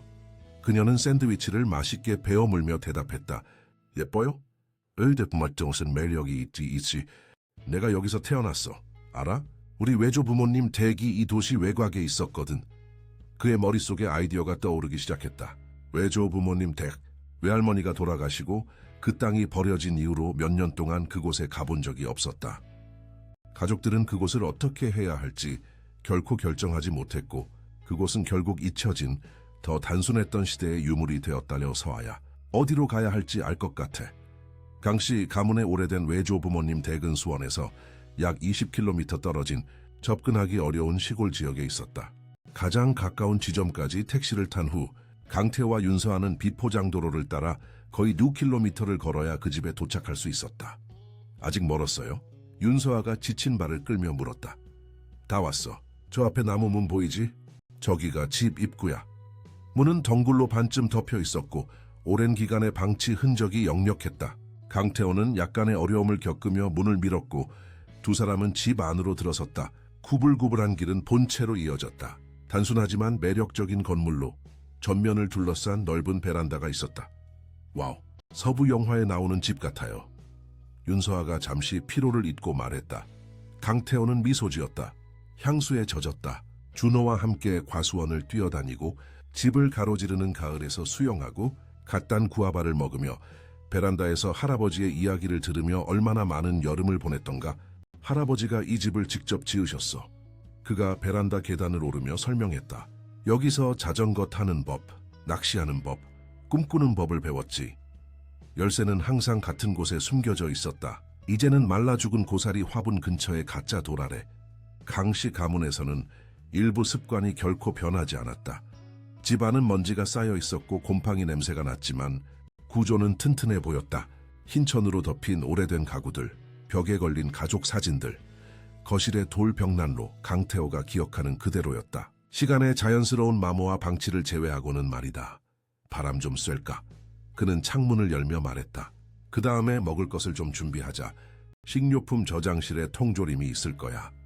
윤서아가 호기심 어린 눈으로 집을 둘러보는 동안 강태호는 식료품 저장실에서 비상시를 대비해 관리인들이 보관해둔 비상식량을 발견했다. 놀랍게도 여전히 작동하는 디젤 발전기도 있었다. 곧 전기가 들어왔고 작은 냉장고를 켜고 밤이 되면 불을 켤 수 있었다. 통조림 정어리와 비스킷으로 간단한 식사를 마친 후 강태호는 마침내 금고에서 회수한 문서들에 집중할 수 있었다. 그는 문서들을 부엌 식탁에 펼쳐놓고 자세히 검토했다. 윤서아는 하루의 모험으로 지쳐 거실의 낡은 소파에서 잠들어 있었다. 서류들은 복잡한 부패와 협박 계획을 드러냈다. 강테크의 경영진 그룹, 최민석이 이끄는 이들은 영향력 있는 정치인들과 결탁하여 정부 기술 계약을 사기치고 있었다. 유령 회사를 이용해 자금을 횡령하고 서비스를 과대 청구하여 수백만 달러의 이익을 창출하고 이를 계획에 참여한 사람들 사이에 분배했다. 그러나 가장 충격적인 것은 준호가 이 계획을 발견했기 때문이 아니라 사기 계약을 쓸모없게 만들 혁명적인 기술을 비밀리에 개발하고 있었기 때문에 주요 표적이 되었다는 사실이었다. 그것은 그룹이 횡령에 이용하던 취약점을 제거할 혁신적인 디지털 보안 플랫폼이었다. 오로라 프로젝트. 강태호는 동생의 메모에서 암호명을 알아보며 중얼거렸다. 준호는 이 프로젝트를 몇 번 언급했지만 항상 모호하게 판도를 바꿀 것이라고만 말했다. USB 드라이브에는 훨씬 더 자세한 정보가 담겨 있었다. 오로라 프로젝트의 소스 코드, 타협적인 대화 녹음, 해외 계좌 은행 명세서 등 준호가 사라지기 전에 세심하게 기록해둔 모든 것이었다. 이제 왜 내가 떠나야 했는지 알겠어? 그의 뒤에서 목소리가 들렸다. 강태현은 깜짝 놀라 의자를 거의 넘어뜨릴 뻔했다. 부엌 문에 한 남자가 회색 후드 코트를 입고 서 있었다. 그가 후드를 내리자 강태호가 다시는 볼 수 없을 것이라고 생각했던 얼굴이 드러났다. 준호? 그는 자신의 눈을 믿을 수 없어 속삭였다. 두 형제는 오랫동안 말없이 서로를 응시했다. 준호는 더 마르고 덥수룩한 수염에 깊은 다크서클이 있었지만 틀림없는 그였다. 오른쪽 관자놀이의 작은 흉터, 강태호의 것과 너무나 닮은 녹색 눈, 초조할 때 고개를 살짝 기울이는 방식, 그의 동생이 살아있었다. 어떻게 나를 찾았어? 강태호가 마침내 물을 수 있었다. 성민이, 준호가 대답했다. 네가 모든 것을 알아냈고 어디로 가는지 알려줬어. 이곳이 우리의 최선의 도박이었어. 네가 우리의 어린 시절 피난처를 기억할 거라고 알았지. 강태호는 천천히 일어섰다. 동생이 눈앞에 살아있다는 충격을 여전히 처리하고 있었다. 그의 일부는 그를 안아주고 싶었고 다른 일부는 그가 일으킨 모든 고통 때문에 그를 때리고 싶었다. 내가 뭘 겪었는지 알아? 그의 목소리는 감정으로 떨렸다. 니온, 내가 영원히 떠났다고 믿게 했어. 2달 동안 나는 지옥에서 살았어. 준호는 눈을 내리깔았다. 분명히 감정이 북받친 듯했다. 알아. 그리고 남은 평생 동안 그걸 만회하려고 노력할 거야. 하지만 선택의 여지가 없었어, 태호야. 그들은 나를 영구적으로 제거했을 것이고 아마 너도 그랬을 거야. 강태호가 대답하기도 전에 윤서아가 문에 나타나 졸린 눈을 비볐다. 무슨 소리지? 그녀는 준호를 보고 갑자기 멈춰 섰다. 눈이 휘둥그레졌다. 그 남자다. 묘지에서 본 그 남자. 내가 그 남자를 봤다고 했죠. 안 그랬어요? 준호는 소녀를 보고 놀랐다가 강태호를 바라보았다. 이 아이는 누구야? 이 아이는 윤서아야. 광화문 광장에서 너를 봤고 내게 말해줬어. 그래서 네가 살아있다는 걸 알게 된 거야. 준호의 입가에 미소가 번졌다. 그는 몸을 숙여 소녀의 눈높이를 맞췄다. 그럼 너에게 감사해야겠네, 윤서아야. 내 동생을 내게 데려다줘서 고마워. 윤서아는 관심에 기뻐하며 웃었지만 이내 얼굴이 진지해졌다. 사람들이 아저씨들을 쫓고 있어요. 위험한 남자들이요. 오늘 그 건물에 있었어요. 준호는 진지하게 고개를 끄덕였다. 그래, 그리고 그들은 쉽게 포기하지 않을 거야. 그래서 우리가 빨리 행동해야 해. 세 사람은 부엌 식탁에 앉았고 준호는 자신이 알아낸 것과 왜 자신의 죽음을 위장해야 했는지 자세히 설명했다. 회사 계정에서 불일치를 발견하면서 시작됐어. 맞지 않는 금액, 이상한 조항이 있는 계약, 내가 의도적으로 배제된 회의들, 조용히 조사하기 시작했고 최민석이 모든 것의 중심에 있다는 것을 알게 됐어. 최민석? 강태호는 거의 믿을 수 없었다. 그는 거의 가족이나 다름없잖아. 그래서 그 일에 완벽했던 거야. 준호가 쓰게 대답했다. 명절에 우리 집에서 저녁을 먹고 네 아들 대부였던 선량한 최민석을 누가 의심하겠어. 강태호는 저녁 식사, 낚시 여행, 최민석이 항상 해주던 조언을 기억했다. 배신은 그의 입에 쓴맛을 남겼다. 계획의 규모와 연루된 사람들을 깨달았을 때 나는 내가 진짜 위험에 처해 있다는 것을 이해했어. 준호가 계속 말했다. 조용히 너에게 경고하려 했지만 그들은 나를 감시하고 있었어. 내 메시지를 가로채고 내 움직임을 모니터링했지. 그때 나는 모든 증거를 모아 계획을 완전히 해체하기 위해 사라져야겠다고 결심했어. 수술은? 심장병은? 모두 가짜였어? 수술은 사실 진짜였어. 준호는 셔츠를 열어 최근에 생긴 가슴의 흉터를 보여주었다. 나는 작은 판막 문제가 있었고 고쳐야 했어. 우리는 이 기회를 이용해 내 죽음을 위장했지. 이 원장님은 우리 가족의 오랜 친구인데 내가 무슨 일이 일어나고 있는지 증거를 보여주자. 도와주기로 동의했어. 관 속에는 누가 있었어? 강태호는 여전히 모든 폭로를 처리하려고 노력하며 물었다. 아무도 없었어. 무게를 맞춘 관이었을 뿐이야. 화장은 나중에 아무도 조사할 수 없도록 하는 마지막 손길이었지. 대화를 조용히 듣고 있던 윤서아가 끼어들었다. 살아있다면 왜 광장에 돌아갔어요? 위험하지 않았어요? 준호는 소녀의 예리함에 미소 지었다. 계산된 위험이었어. 성민이를 만나서 그가 나를 위해 보관하고 있던 문서들을 회수해야 했거든. 광장은 우리의 비상 만남 장소였어. 검은색 차는요? 병원에서 본 벤츠요. 준호의 얼굴이 어두워졌다. 그게 걱정스러운 부분이야. 그건 내가 아니었어. 최민석의 부하들이 성민이가 나를 돕기 위해 사용하던 차를 찾아냈어. 그들은 그 차를 이용해서 나와 연결된 사람들을 찾고 있어. 강태호의 등골이 오싹했다. 그들이 우리가 여기 있다는 걸 알아? 아직은 아니지만 오래 걸리지 않을 거야. 그래서 우리가 지금 행동해야 해. 나는 당국에 제출할 모든 필요한 증거를 모았지만 올바른 방식으로 해야 해. 그렇지 않으면 그들은 모든 것을 덮을 수 있을 거야. 무엇을 제안하는 거야? 준호는 배낭에서 노트북을 꺼냈다. 완전한 서류를 준비했어. 이름, 날짜, 금액, 녹음 파일까지 모두 여기 있어. 우리는 중간자 없이 직접 검찰총장에게 전달해야 해. 경찰청에 우리를 도울 수 있는 연락처가 있어. 형제들이 계획의 세부 사항을 논의하는 동안 집을 더 탐험하러 나갔던 윤서아가 부엌으로 뛰어 돌아왔다. 얼굴은 두려움으로 창백했다. 차가 오고 있어요. 길에 불빛이 보여요. 준호는 즉시 일어나 창문으로 갔다. 지평선에는 비포장 도로를 따라 다가오는 헤드라이트의 불빛이 보였다. 젠장, 예상보다 빨리 우리를 찾아냈어. 어떻게? 강태호는 식탁에 흩어진 문서들을 재빨리 모으며 물었다. 내 휴대폰. 도망치는 동안 켜뒀니? 강태호는 얼굴이 창백해졌다. 실수를 깨달았다. 신호가 없어서 생각도 못했는데 신호가 없어도 대략적인 위치는 추적할 수 있어. 준호는 배낭을 들고 노트북을 넣었다. 시간이 없어. 필수품만 챙겨. 강태호는 문서와 USB 드라이브를 재킷에 넣었고 준호는 허리에 찬 권총을 확인했다. 이제 무장하고 다니는 거야? 강태호가 놀라서 물었다. 비상시를 대비해서. 준호가 대답했다. 그리고 이건 분명 비상 상황이야. 헤드라이트가 이제 더 가까이 다가왔다. 적어도 2대의 차량이 다가오고 있었다. 뒷문으로 나가야 해. 준호가 말했다. 가을로 이어지는 길이 있어. 그걸 건널 수 있다면 옆집으로 갈 수 있을 거야. 거기서 멀지 않은 곳에 차를 숨겨뒀어. 집을 에워싸면 어떡해요? 윤서아가 이제 분명히 겁에 질려 물었다. 준호는 몸을 숙여 소녀의 어깨에 손을 얹었다. 걱정 마, 서아야. 너나 내 동생에게 아무 일도 일어나지 않게 할게. 약속해. 그 다정한 몸짓은 소녀를 진정시키는 듯했고 그녀는 용감하게 고개를 끄덕였다. 이 문으로 나가자. 준호는 부엌 옆문으로 향했다. 몸을 낮추고 소리내지 마. 세 사람은 조용히 집을 나섰고 들키지 않기 위해 몸을 숙였다. 밖은 보름달이 땅을 비추어 맑은 밤이었다. 축복이자 저주였다.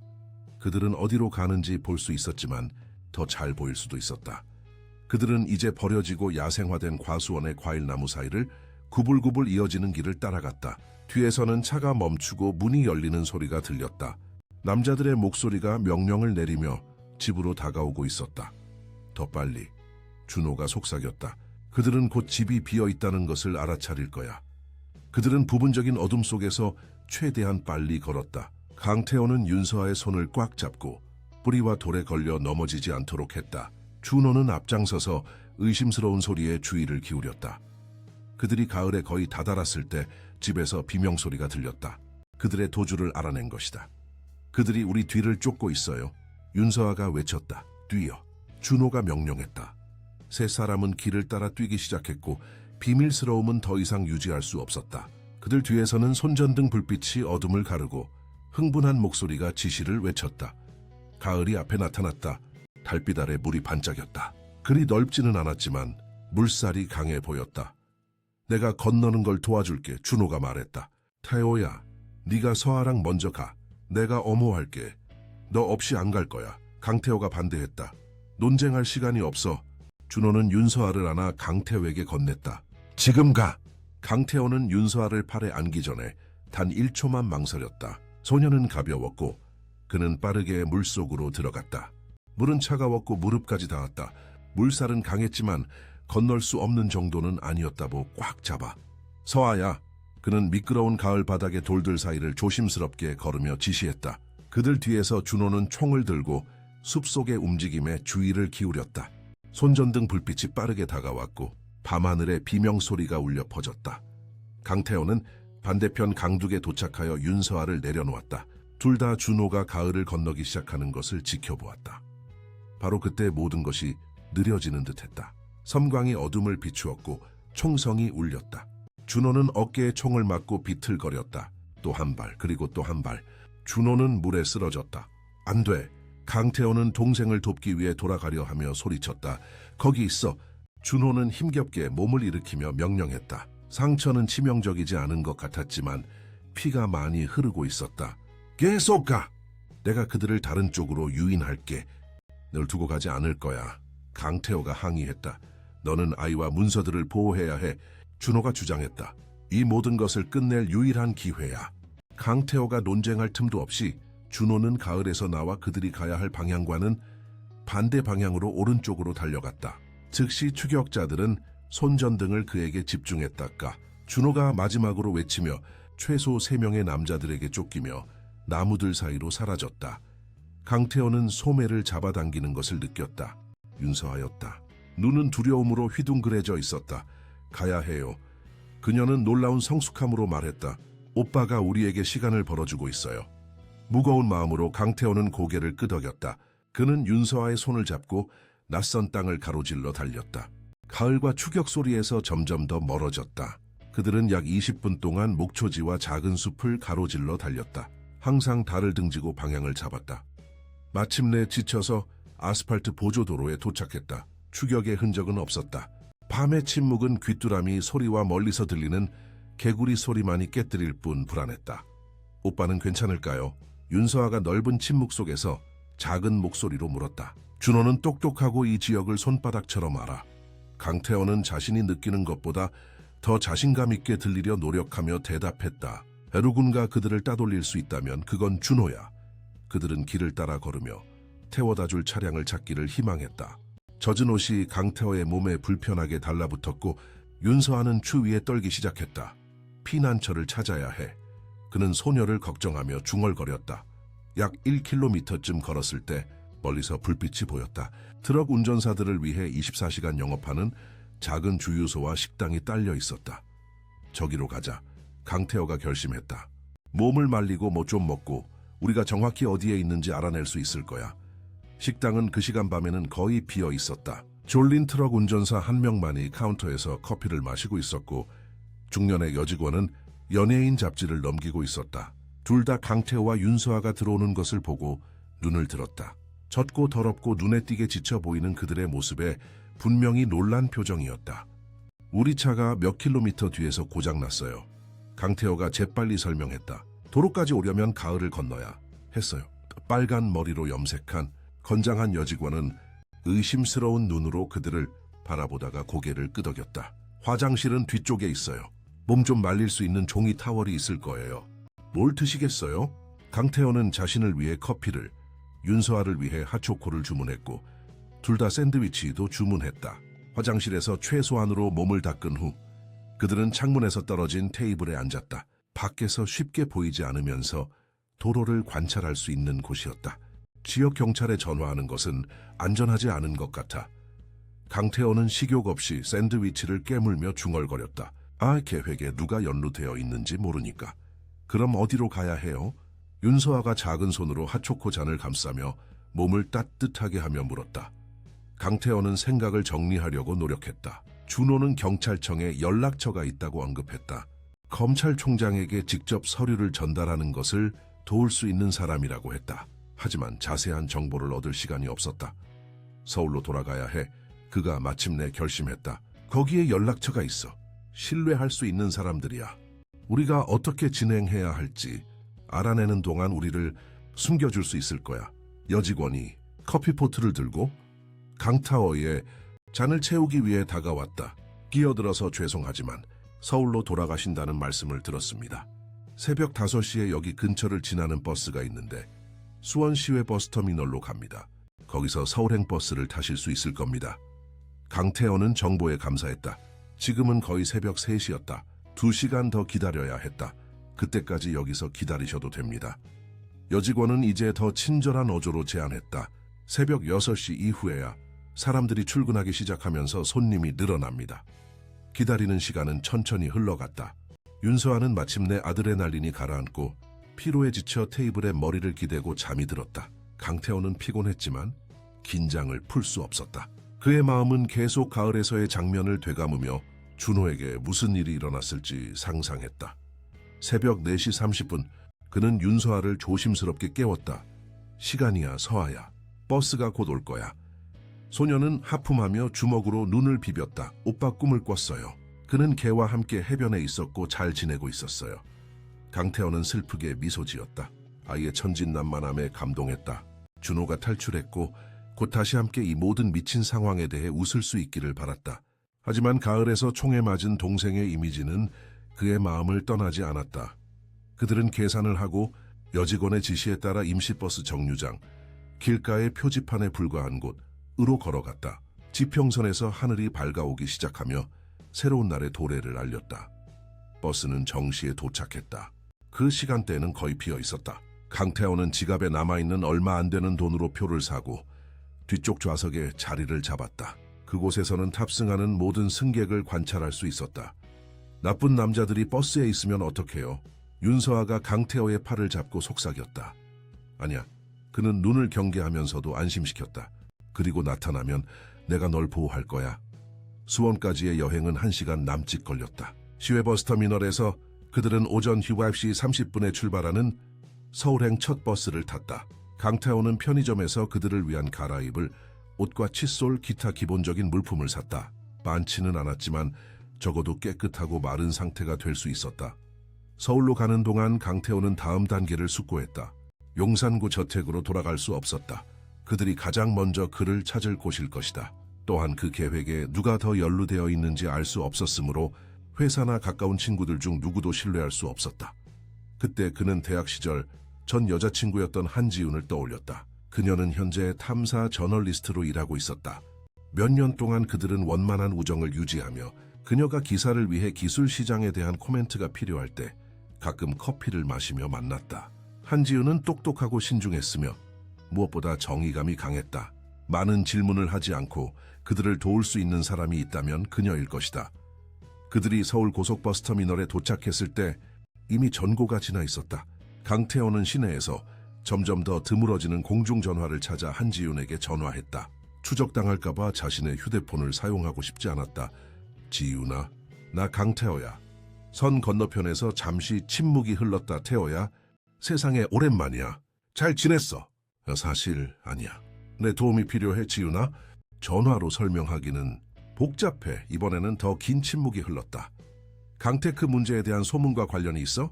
네가 사라졌고 모든 약속을 취소했다고들 하던데 그것보다 훨씬 심각해. 훨씬 더 보호가 필요한 아이와 함께 있어. 널 믿어도 될까? 대답은 망설임 없이 나왔다. 물론이야. 어디 있어? 강태호는 한지윤의 아파트에서 그리 멀지 않은 연남동의 한 광장 주소를 알려주었다. 30분 후에 만나기로 했다. 내 친구를 만나러 갈 거야. 그는 택시를 타면서 윤서에게 설명했다. 그녀가 우리를 도와줄 거야. 그녀는 착해요? 소녀가 캠핑에서 나온 이후로 눈에 띄게 조용했던 그녀가 물었다. 아주 착해. 그리고 똑똑하기도 하고 네가 그녀를 좋아할 거야. 약속된 광장에서 그들은 벤치에 앉아 지나가는 사람들을 관찰하며 기다렸다. 서울의 평범한 주중이었다. 근처 식당에서 점심을 먹는 바쁜 직장인들, 활기차게 대화하는 학생들, 물건을 파는 노점상들. 그 평범한 풍경은 지난 24시간 동안 그들의 삶이 변했던 혼란과 터무니없이 대조되었다. 짧고 검은 머리, 청바지, 흰 티셔츠, 가죽 재킷을 입은 여자가 벤치로 다가왔다. 강태호는 한지윤을 즉시 알아보았다. 그녀는 마지막으로 만났을 때와 거의 변하지 않았다. 아마 눈가에 몇 개의 잔주름이 더 생겼을 뿐이었다. 태호야. 그녀는 그를 빠르게 안아주며 인사했다. 그녀의 눈은 그의 지친 모습을 평가했다. 이어서 그녀는 윤서아에게 미소 지었다. 그리고 너는? 윤서아요. 소녀가 수줍게 대답했다. 하지만 서아라고 불러도 돼요. 한지윤은 그것이 매우 중요한 정보라도 되는 듯 고개를 끄덕였다. 만나서 반가워. 세호아야. 나는 한지윤이야. 너희 둘 다 급히 따뜻한 물로 샤워하고 맛있는 식사를 해야 할 것 같네. 상상 이상으로요. 강태호는 지친 한숨을 쉬며 대답했다. 내 아파트는 여기서 2블록 떨어져 있어. 거기서 더 사적으로 이야기할 수 있을 거야. 한지윤의 아파트는 강태호가 상상했던 그대로였다. 작고 기능적이며 책으로 가득했다. 쌓여있는 신문들, 메모와 사진으로 뒤덮인 코르크 게시판, 빈 커피잔으로 둘러싸인 컴퓨터가 있는 책상 등 전형적인 저널리스트의 거주지였다. 어질러져서 미안해. 그녀는 그들이 앉을 수 있도록 소파에 공간을 만들며 말했다. 손님이 올 줄은 몰랐어. 이렇게 갑자기 받아줘서 고마워. 강태호는 지난 며칠간의 피로가 어깨를 짓누르는 것을 느끼며 대답했다. 무엇보다 먼저 너희들은 깨끗하게 씻어야 돼. 화장실은 저쪽이야. 수건함에 깨끗한 수건이 있어. 그동안 내가 먹을 것을 좀 준비할게. 윤서아가 먼저 샤워를 했고 한지우는 그녀를 위해 깨끗한 옷을 준비했다. 조카가 방문할 때를 대비해 보관해둔 몇 벌의 옷이었다. 다음은 강타오 차례였다. 그는 따뜻한 물이 먼지와 쌓였던 긴장감의 일부를 씻어내도록 했다. 샤워를 마치고 한지훈의 전 남자친구에게 빌린 옷을 입고 나왔을 때 그는 작은 부엌에서 저널리스트와 윤서아가 토마토 소스를 곁들인 파스타를 먹고 있는 것을 발견했다. 앉아 한지훈은 그의 앞에 가득 찬 접시를 놓으며 초대했다. 먼저 먹고 나중에 설명해. 강태호는 그 간단한 식사를 가장 고급스러운 만찬처럼 개걸스럽게 먹었다. 그 순간까지 자신이 얼마나 배고팠는지 깨닫지 못했다. 아이 뭐 요리 잘하네요. 윤서아가 이제 더 편안해진 목소리로 말했다. 아이 파스타는 길거리 음식보다 훨씬 맛있어요. 한지우는 강태호에게 의아한 눈썹을 치켜올렸고 강태호는 나중에 설명하겠다는 듯 고개를 저었다. 식사 후 윤서아가 거실에서 텔레비전을 보며 정신이 팔려있는 동안 강태호는 마침내 한지윤에게 일어난 모든 일을 이야기했다. 준호가 살아있다는 발견, 부패 계획을 밝히는 문서들, 추격, 가을에서의 대치라의 세상에 태호야. 강태호가 말을 마치자 한지윤이 중얼거렸다. 아이준, 비현실적이야. 아이 모든 것에 대한 증거가 있어? 그는 주머니에서 USB 드라이브와 보관해두었던 문서 몇 개를 꺼냈다. 모든 것이 여기 있어. 이름, 날짜, 금액, 녹음 파일. 준호가 모든 것을 세심하게 기록했어. 한지우는 숙련된 저널리스트의 눈으로 문서들을 검토했다. 아이건 순수 폭탄이야. 만약 세상에 공개되면 거물들이 무너질 거야. 바로 우리가 의도하는 바야. 준호가 경찰청에 연락처가 있다고 언급했어. 검찰총장에게 직접 전달하는 것을 도울 수 있는 사람이라고 하지만 그 사람이 누구인지 모른다는 거지. 한지윤이 말을 이었다. 그리고 내 동생은 그는 살아있어. 강태호가 단호하게 말을 끊었다. 그렇게 믿어야 해. 한지윤은 희망에 대한 그의 필요성을 존중하며 고개를 끄덕였다. 경찰청에 몇몇 연락처가 있어. 그녀는 생각에 잠겨 말했다. 예전 조사에서 함께 일했던 신뢰할 수 있는 사람들이야. 조용히 알아볼 수 있을 거야. 강테크와 관련된 사건에 대해 아는 사람이 있는지. 너에게 위험할 거야. 한지윤은 미소 지었다. 그녀의 눈에는 결단력이 번뜩였다. 나는 거의 매일 진실을 찾아 내 경력을 위험에 빠뜨려 태호야. 그게 일의 일부야. 게다가 그녀는 만화를 집중해서 보고 있는 윤서아를 바라보았다. 너희들에게 도움이 필요해. 그리고 이 이야기는 반드시 알려져야 해. 고마워. 강태호는 눈앞의 여자에게 밀려오는 감사함에 그저 말했다. 어떻게 보답해야 할지 모르겠어. 그 아이에 대해 말해주는 것으로 시작할 수 있어. 한지윤이 목소리를 낮추며 대답했다. 정말 누구야? 어디서 왔어? 강태호는 윤서아를 묘지에서 어떻게 만났는지 그리고 그녀가 어떻게 준호에 대한 단서로 그를 이끌었는지 설명했다. 엄마가 버린 후부터 길거리에서 살았어. 자세한 건 몰라. 그 이야기는 많이 하지 않아. 하지만 그녀는 정말 놀라운 아이야, 지윤아. 똑똑하고 용감하고 그녀 자신이 깨닫는 것보다 더 많은 방식으로 내 생명을 구했어. 한지윤은 부드러운 표정으로 소녀를 바라보았다. 이 모든 것이 끝나면 그녀를 어떻게 할 생각이야? 그것은 강태호가 아직 고려할 시간이 없었던 질문이었다. 확실히는 모르겠어. 그냥 길거리로 돌려보낼 수는 없어. 어쩌면 그는 망설였다. 자신의 생각에 놀랐다. 어쩌면 내가 그녀를 돌볼 수 있을지도 몰라. 법적으로 말이야. 한지윤은 미소 지었다. 이 모든 모험이 내 삶의 동생과의 재회보다 더 많은 변화를 가져온 것 같네. 강태호는 이제 텔레비전 프로그램에 무언가에 웃고 있는 윤서아를 바라보았다. 그렇다. 며칠 만에 이 작은 낯선 아이는 그가 상상조차 할 수 없었던 방식으로 그의 삶을 변화시켰다. 한지윤은 다음 몇 시간 동안 조용히 연락처에 전화를 걸었고 강태호와 윤서아는 쉬었다. 소녀는 지난 며칠간의 격렬한 사건들로 지쳐 소파에서 빠르게 잠이 들었다. 강태호는 똑같이 피곤했지만 긴장을 풀 수 없었다. 그의 마음은 계속 가을에서의 장면을 되감으며 준호에게 무슨 일이 일어났을지 상상했다. 오후 6시경 한지윤은 긴 통화 끝에 마침내 전화를 끊고 강태호와 함께 아파트 베란다로 나갔다. 강태호는 말없이 도시를 바라보고 있었다. 새로운 소식이 있어. 그녀는 윤서아를 깨우지 않기 위해 낮은 목소리로 말했다. 경찰청 정구진 경감과 통화할 수 있었어. 그가 준호를 특별히 언급하지는 않았지만 정부 기술 계약과 관련된 부패에 대한 조사가 진행 중임을 확인해 줬어. 그리고 강테크가 그 중심에 있어. 강태원은 고개를 끄덕였다. 그다지 놀랍지 않았다. 준호가 이 모든 일이 일어나기 전에 그들과 초기 접촉을 했을 거야. 정 경감은 내일 아침 일찍 중립적인 장소에서 만나기로 동의했어. 그가 네가 가진 증거를 보고 싶어해. 그를 믿을 수 있을까? 한지우는 잠시 질문을 고려했다. 정 경감과 나는 2년 전 정부의 권력 남용에 대한 조사에서 함께 일했어. 그는 내가 아는 몇 안 되는 정치적 압력에 결코 굴하지 않는 경찰관 중 한 명이야. 경찰청에서 우리가 믿을 수 있는 사람이 있다면 그 사람일 거야. 강태원은 깊은 숨을 쉬었다. 며칠 만에 처음으로 희망의 실마리를 느꼈다. 준호에 대한 소식은 없어? 한지우는 고개를 저었다.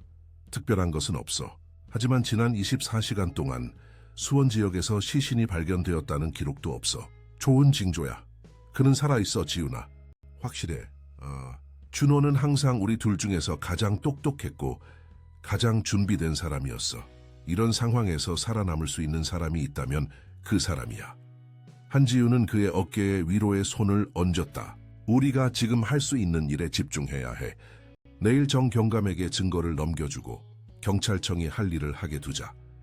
그날 밤 강태호는 윤서아와 함께 손님방에서 잠들었다. 소녀는 아마도 잠결에도 그의 불안을 느꼈는지 그 또한 사라질까봐 두려운 듯 그에게 매달렸다. 아무리 지쳐도 강태호는 얕게 잠들었다. 작은 소리에도 깨어났다. 새벽 3시경 그는 윤서아를 깨우지 않기 위해 조심스럽게 일어나 부엌으로 가서 물을 마셨다. 그는 한지윤이 책상에 앉아 노트북을 켜고 빠르게 타이핑하는 것을 발견했다. 제이미엔 와. 그가 물었다. 네가 준 정보를 정리하고 있어. 그녀는 화면에서 눈을 떼지 않고 대답했다. USB 드라이브에 무슨 일이 생길 경우를 대비해 안전한 온라인 파일을 만들고 있어. 강태호는 그녀 앞에 앉아 그녀가 일하는 것을 지켜보았다. 스네오는 항상 그랬지, 그렇지? 이야기를 절반만 남겨둘 수 없는 성격. 한지우는 미소 지으며 마침내 그를 바라보았다. 이건 단순한 이야기 이상이야. 태호야. 옳은 일을 하는 것에 대한 이야기야. 항상 그랬어. 그래서 우리가 헤어졌던 거지, 안 그래? 질문이 그의 입에서 튀어나왔다.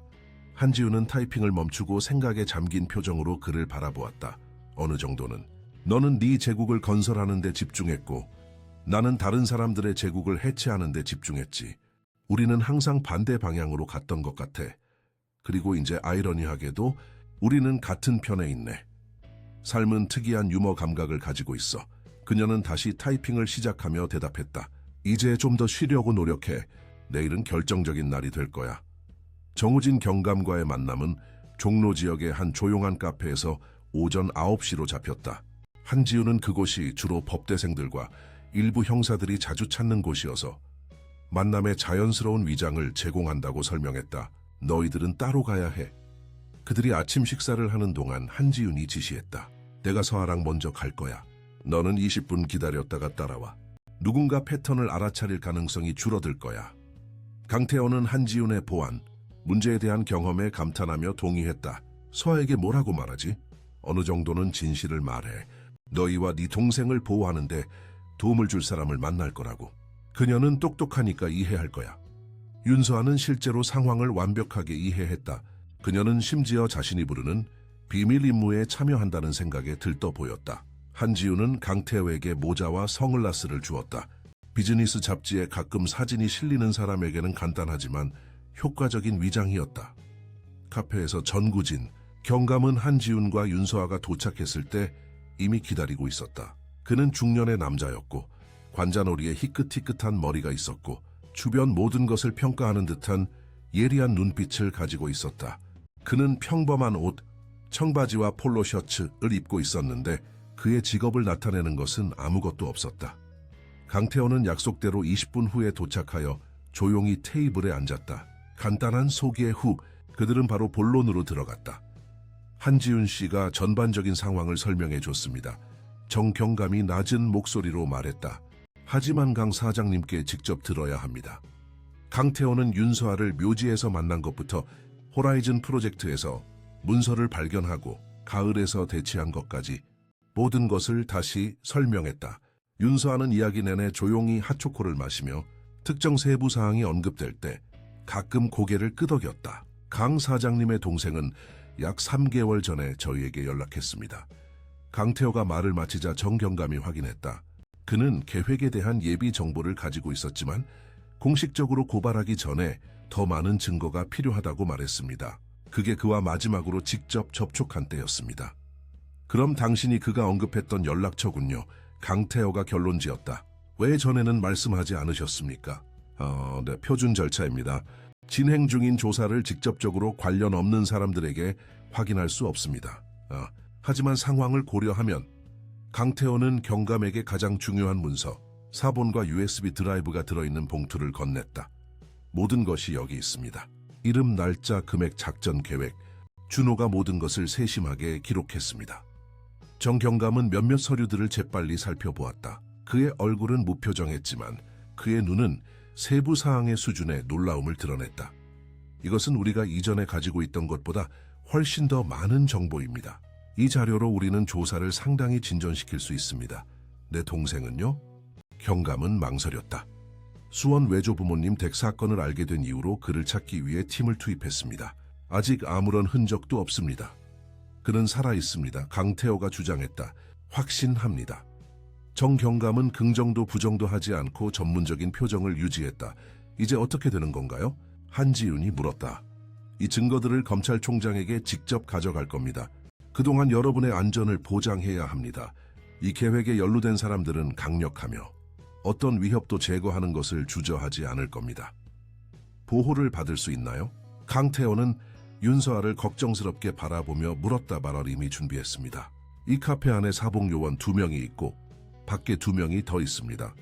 주요 관련자들을 체포할 때까지 여러분은 안전가옥으로 이동될 겁니다. 현장에 요원들이 있다는 말에 강태호는 조용히 주위를 둘러보았다. 누가 그들인지 알아볼 수 없었다. 언제쯤 정상적인 삶으로 돌아갈 수 있을까요?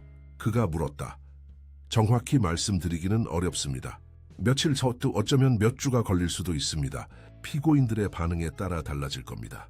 하지만 지금 우리가 가진 증거들로 포위망이 좁혀지고 있습니다. 대화 내내 조용히 있던 윤서아가 갑자기 말했다. 그리고 우리를 쫓던 나쁜 남자들은요? 감옥에 갈 건가요? 정경감이 처음으로 미소 지었다. 소녀에게 향한 다정한 미소였다. 네, 아가씨. 모든 일이 잘 풀리면 그들은 오랫동안 감옥에 있을 겁니다. 회의는 진행 방법에 대한 정확한 지시와 함께 끝났다. 그들은 따로 나갈 것이었다. 먼저 정경감, 다음 한지윤, 마지막으로 강태호와 윤서아가 2명의 요원의 디스크리트한 동반을 받으며 차가 그들을 서울 외곽 분당 지역에 폐쇄된 주거단지에 위치한 안전가옥으로 데려다 줄 것이었다. 제공해드릴 안전전화로 연락을 유지할 겁니다. 경감이 설명했다. 어떤 상황에서도 개인 휴대폰을 사용하지 마십시오. 정경감이 떠나기 위해 일어섰을 때 강태호는 마지막 질문을 했다. 만약 제 동생이 당신들에게 연락한다면 강 사장님께서 가장 먼저 아실 겁니다. 경감이 확신했다. 제 말씀을 믿으십시오.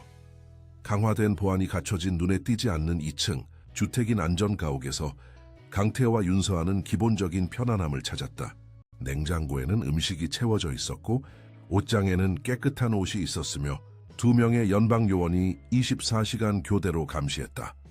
한지윤은 외부 소식을 전하기 위해 정기적으로 방문하겠다고 약속했다.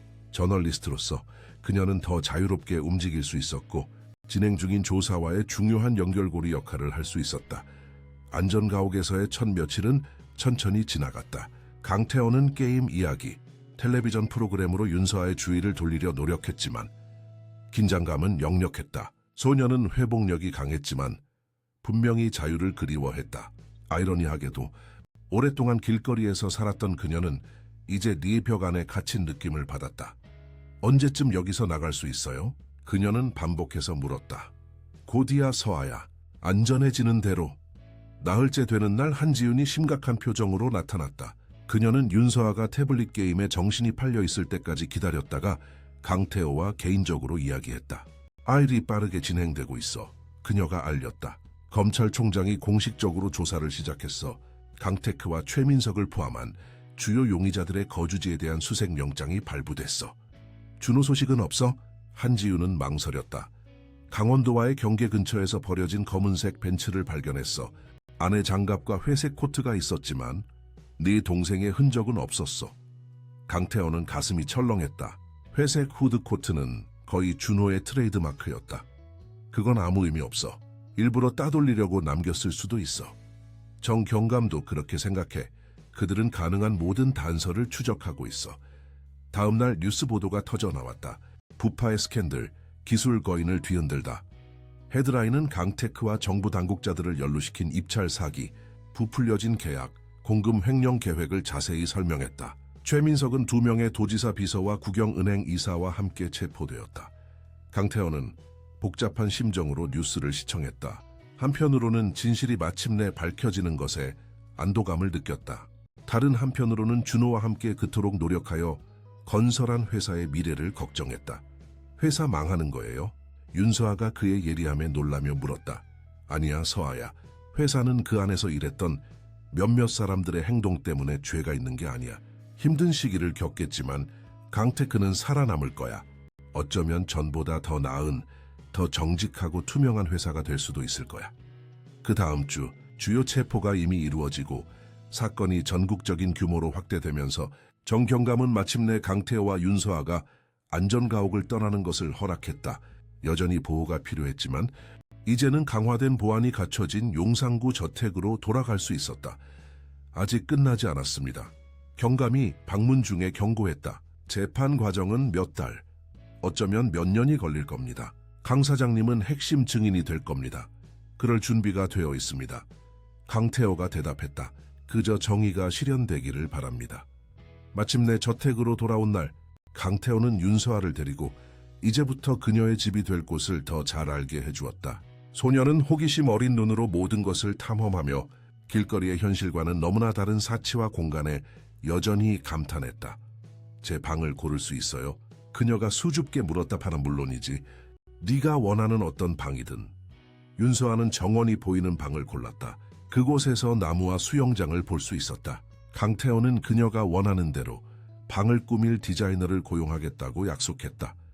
그날 밤 서재에서 몇 가지 물건을 정리하던 강태호는 김영숙 여사가 그의 책상에 놓아둔 작은 상자를 발견했다. 안에는 열쇠와 익명의 쪽지가 있었다. 국민은행 압구정 지점 227번 금고. 심장이 뛰는 것을 느끼며 강태호는 즉시 정경감에게 전화했고 그는 다음날 아침 은행에 동행할 경호를 준비해 주었다. 금고 안의 내용은 놀라웠다. 더 많은 문서들, 준호의 사진이 있는 이도현이라는 이름의 위조 여권, 여러 통화의 현금 묶음, 그리고 송을시로 된 쪽지. 더 이상 찾지 마. 모든 것이 한국은행 금고에 있어. 그 아이를 돌봐줘. 필체는 틀림없이 준호의 것이었다. 그는 살아있어. 강태호가 쪽지를 정경감에게 보여주며 외쳤다. 그리고 여전히 우리 모두보다 한 발 앞서 있어. 경감은 쪽지와 금고 안의 다른 물품들을 검토했다. 강 사장님의 동생은 자신의 실종의 모든 세부 사항을 계획한 것 같습니다. 한국은행 금고는 아마도 그가 무슨 일이 생길 경우 당국에 전달하기 위해 이미 준비해둔 증거들을 의미할 겁니다. 그리고 아이를 돌봐달라는 부탁은 그가 윤서에 대해 알고 있다는 뜻입니다. 어떤 식으로든 여러분을 감시하고 있거나 적어도 정보를 받고 있다는 뜻입니다. 강태호는 감정의 파도를 느꼈다. 준호가 어딘가에 살아있었다. 아마도 그 위조된 신분으로 살고 있을 것이다. 그는 적어도 당분간은 안전했지만 돌아올 수는 없었다. 살아남기 위해서는 공식적으로 부재 상태로 남아 있어야 했다.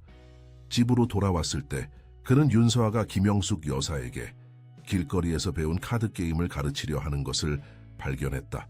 가정적인 그 장면은 그의 마음을 따뜻하게 했다. 그 모든 폭풍 속에서 좋은 일이 생겨난 것이다. 새로운 가족이 형성되고 있었다. 우리랑 같이 놀자. 윤서아가 웃으며 불렀다. 그래. 강태호는 그들과 함께 부엌 식탁에 앉으며 대답했다. 카드를 섞으면서 그는 며칠 만에 자신의 삶이 완전히 어떻게 바뀌었는지 생각했다. 동생을 잃었지만 그가 살아있다는 것을 알게 되었다. 이제 거의 딸처럼 여기는 거리의 아이를 만났다. 그가 쌓아온 모든 것을 파괴할 위협을 가했지만 동시에 더 견고하고 윤리적인 기반 위에서 다시 시작할 기회를 제공하는 부패, 스캔들에 그의 회사가 연루되는 것을 보았다. 오빠는 괜찮죠? 윤서아가 갑자기 그의 생각을 읽은 듯 물었다. 응, 서아야. 그는 괜찮아. 그리고 언젠가 이 모든 것이 끝나면 아마 다시 그를 볼 수 있을 거야. 소녀는 대답에 만족하며 고개를 끄덕였다. 그는 똑똑해요. 아저씨처럼요. 또 강태호는 아이의 신뢰에 감동하며 미소 지었다. 사실 그는 항상 우리 가족에서 가장 똑똑한 사람이었어. 나는 그저 똑똑해 보일 뿐이었지. 윤서아가 웃었다. 그 맑은 웃음소리가 집을 생기로 가득 채웠다. 그 혼란스러운 날들 이후 1년이 흘렀다. 강태호의 삶은 그가 이전에 알았던 것과는 다른, 그러나 이상하게도 만족스러운 새로운 균형을 찾았다. 강태크는 상처를 입었지만 스캔들을 이겨냈다. 새로운 이사진과 엄격한 투명성 정책으로 완전한 구조조정을 거친 후 회사는 시장에서 명성을 되찾기 시작했다.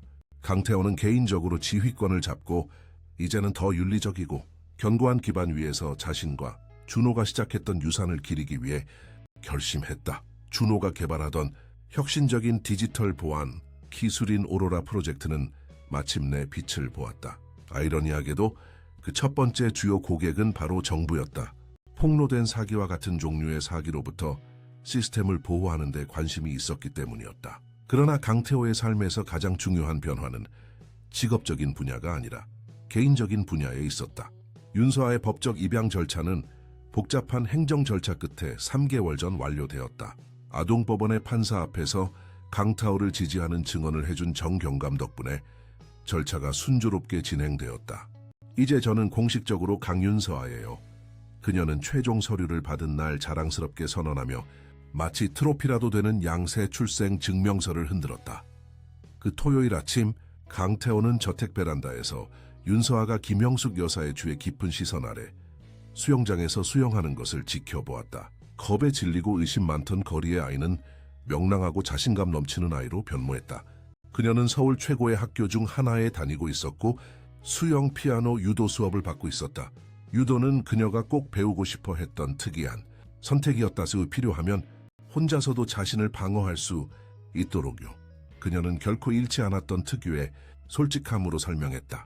한지우는 10시쯤 신문 스크랩이 담긴 서류철을 들고 도착했다. 그녀와 강태호는 그 격동의 한 해 동안 다시 가까워졌지만 관계는 엄격히 우호적으로 유지되었다.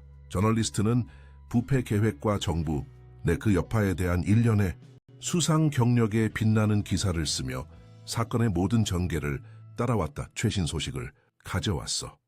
그녀는 김영숙 여사가 건네주는 커피 잔을 받으며 말했다.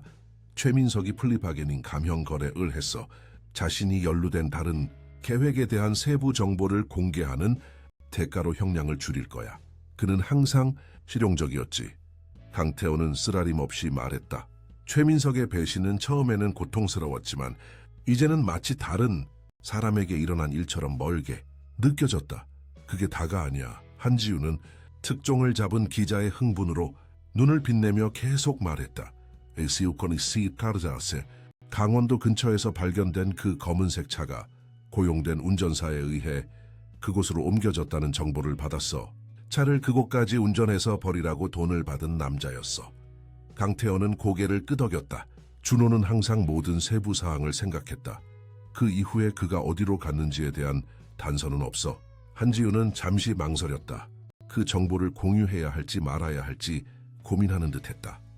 사건을 담당했던 연방요원 중 한 명이 수원 외조 부모님 댁 사건 며칠 후 이도현이라는 이름의 승객이 제주도로 가는 비행편에 탑승한 기록이 있다고 언급했어. 이도현, 은행 금고에서 발견된 위조 여권의 이름. 강태호의 심장이 빠르게 뛰었다. 목적지는 어디였어? 제주도. 그 이후로는 공식적인 기록이 없어. 그는 그저 사라졌어. 강태호는 속으로 미소 지었다. 아름다운 해변이 있는 제주도는 강씨 형제들이 항상 공유했던 꿈이었다. 어렸을 때 그들은 약속했었다. 부자가 되면 하늘이 언제나 푸른 곳에 바닷가 집을 살 것이라고 준호가 말했었다. 이 이야기를 해줘서 고마워, 지윤아. 저널리스트는 그 정보가 그에게 무엇을 의미하는지 이해하며 미소 지었다. 나는 더 이상 공식적으로 이 사건을 취재하지 않아. 이건 그저 친구들 간의 대화였을 뿐이야. 윤서아가 수영장에서 나와 큰 수건으로 몸을 감싸고 그들에게 달려왔다. 지훈, 이모, 그녀는 저널리스트를 안으며 그녀를 적시는 것은 신경 쓰지 않고 외쳤다. 우리랑 점심 먹을 거예요? 내 아빠가 초대하면. 한지윤은 눈썹을 치켰으며 강태호를 바라보았다. 물론 초대했지. 그가 말했다. 김영숙 여사님이 네가 좋아하는 갈비찜을 준비하고 있어. 윤서아가 옷을 갈아입으러 달려가는 동안 강태호는 한지윤이 가져온 서류철로 시선을 돌렸다. 또 알아야 할 것이 있어. 응, 사실은 그녀의 목소리는 이제 더 진지했다. 어제 이걸 받았어. 너에게 온 거야. 그녀는 발신인이 없는 간단한 봉투를 건넸다. 안에는 사진 한 장만 들어 있었다. 흰 모래사장이 펼쳐진 한적한 해변과 뒤쪽에 작은 오두막이 있었다. 모래 위에는 누군가 하늘이 언제나 푸른 곳이라고 썼다. 강태호는 목에 덩어리가 걸린 것을 느꼈다. 그는 잘 지내고 있어. 그는 한지윤에게라기보다는 자신에게 중얼거렸다. 그런 것 같아. 그녀가 확인했다. 그리고 너도 그가 잘 지낸다는 것을 알기를 바라는 것 같아. 그날 밤 윤서아가 늦게까지 영화를 보고 싶다고 고집한 후 마침내 잠이 들자 강태호는 서재에 앉아 대한민국 남해안 지도를 펼쳐놓았다. 제주도의 해안선은 수백 킬로미터에 걸쳐 펼쳐져 있었고 수십 개의 아름다운 해변이 있었으며 그중 많은 곳은 거의 인적이 드물었다. 준호가 발견되기를 원하지 않는다면 그를 찾는 것은 건초 더미에서 바늘을 찾는 것과 같을 것이다. 그리고 어쩌면 당분간은 그게 더 나을지도 모른다. 부패 스캔들은 여전히 반향을 일으키고 있었고 매주 새로운 전개가 나타나고 있었다. 준호의 안전은 그의 익명성에 달려 있었다. 하지만 언젠가 이 모든 것이 그저 희미한 기억이 될 때 전화벨이 울리며 그의 생각을 방해했다. 강태호는 시계를 보았다. 거의 자정이었다. 누가 이 시간에 전화할까? 저스트빈 메시지 볼까? 라시우더 여보세요. 그는 조심스럽게 받았다. 선 건너편은 침묵했다. 그리고 숨소리, 이어서 그가 어디서든 알아들을 수 있는 목소리. 태호야? 세상에서 단 한 사람만이 사용하던 어린 시절의 옛 별명. 준호? 그의 목소리는 감정으로 떨렸다. 이투카에서 디우제 정말 너야. 용타이어야. 나야. 강태호는 눈을 감고 눈물이 자유롭게 그의 얼굴에 흐르도록 내버려 두었다. 어디 있어? 괜찮아? 웬크냐? 사실 오랜만에 가장 잘 지내고 있어. 아직은 어디 있는지 말할 수 없어. 알겠어. 강태호가 대답했다. 중요한 건 네가 안전하다는 거야. 그 아이는 어때? 윤서아 맞지? 강태호는 눈물을 흘리면서도 미소 지었다. 아주 잘 지내. 이제 공식적으로 강윤서아야. 선 건너편에서 부드러운 웃음소리가 들렸다. 너는 항상 아버지가 되고 싶어 했지. 그저 올바른 딸이 필요했던 거야. 그 아이가 내 생명을 구했어, 준호야. 네가 상상하는 것보다 더 많은 방식으로. 준호가 다시 말하기 전에 잠시 생각에 잠긴 침묵이 흘렀다. 서류는 당국에 제출됐어? 응, 네가 계획한 대로 모든 것이 진행됐어. 주요 체포는 이미 이루어졌고 계획은 완전히 폭로됐어. 아직도 전개가 진행 중이지만 최악은 이미 지났어. 강테크는 베어티고 있어. 재건 중이야. 오로라 프로젝트는 마침내 구현되고 있어. 선 건너편에서 안도의 한숨이 들렸다. 그럼 그럴 가치가 있었네. 하지만 무슨 대가를 치렀어, 준호야. 내 모든 삶, 우리가 함께 쌓아온 모든 것을 포기해야 했잖아. 포기한 게 아니라 다른 삶과 바꾼 거야. 어쩌면 더 단순할 수도 있지만 덜 의미 있지는 않아. 강태호는 배경에서 파도 소리를 들을 수 있었다. 그의 동생은 정말 어떤 해변에 있었다. 행복해? 그가 물었다. 가장 중요한 질문이었다. 잠시 침묵 후 진심 어린 대답이 나왔다. 행복해지는 법을 배우고 있어. 여기는 달라. 더 느려. 어떤 면에서는 더 현실적이야. 예전처럼 복잡한 층들이 없어. 강태호는 이해했다. 성공, 권력, 인정을 향한 경쟁 속에서 그들은 복잡함의 층층이 길을 잃었었다. 어쩌면 준호가 그의 강제된 망명에서 찾은 것은 삶의 더 진정한 버전이었을지도 모른다. 언젠가 다시 만날 수 있을까? 강태호가 물었다. 응. 언젠지는 모르겠지만 응. 그때까지 아이를 돌봐줘. 우리 회사를 돌봐줘. 그리고 너 자신을 돌봐, 태호야. 안전해지면 어디로 찾아야 해? 하늘이 언제나 푸른 곳. 준호가 대답했다. 어린 시절부터 공유했던 문구였다. 안 돼. 때가 되면 그곳을 알게 될 거야. 통화는 몇 분 더 이어졌고 형제들은 너무나 다른 삶에 대한 짧은 소식들을 나누었다. 준호가 마침내 가끔 연락하겠다고 약속하며 작별 인사를 했을 때 강태호는 오랫동안 전화를 들고 있었다. 마치 그 무생물을 통해 동생의 존재를 여전히 느낄 수 있는 것처럼 말이다. 서재문을 부드럽게 두드리는 소리가 그를 현실로 돌아오게 했다. 윤서아가 입구에 서 있었다. 유니콘 잠옷을 입고 졸린 눈을 비비고 있었다. 괜찮아요, 아빠. 그녀가 물었다. 그 단어가 자신에게 향하는 것은 여전히 이상했지만 이상하게도 위안이 되었다. 아주 좋아, 서아야. 그는 재빨리 지도를 치우며 대답했다. 그냥 일 때문에 몇 가지 정리하고 있었어. 왜 일어났어? 꿈을 꿨어요. 그녀가 다가와 지난 몇 달 동안 습관처럼 그의 무릎에 앉으며 말했다. 또 오빠 꿈을 꿨어요. 강태호의 심장이 빠르게 뛰었다. 때때로 우연의 일치는 무서웠다. 꿈에서 그는 어땠어? 행복해 보였어요. 아주 예쁜 해변에 있었고 나무집을 짓고 있었어요. 노란 개도 함께 있었어요. 그녀는 더 많은 세부 사항을 기억하려고 노력하는 듯 망설였다.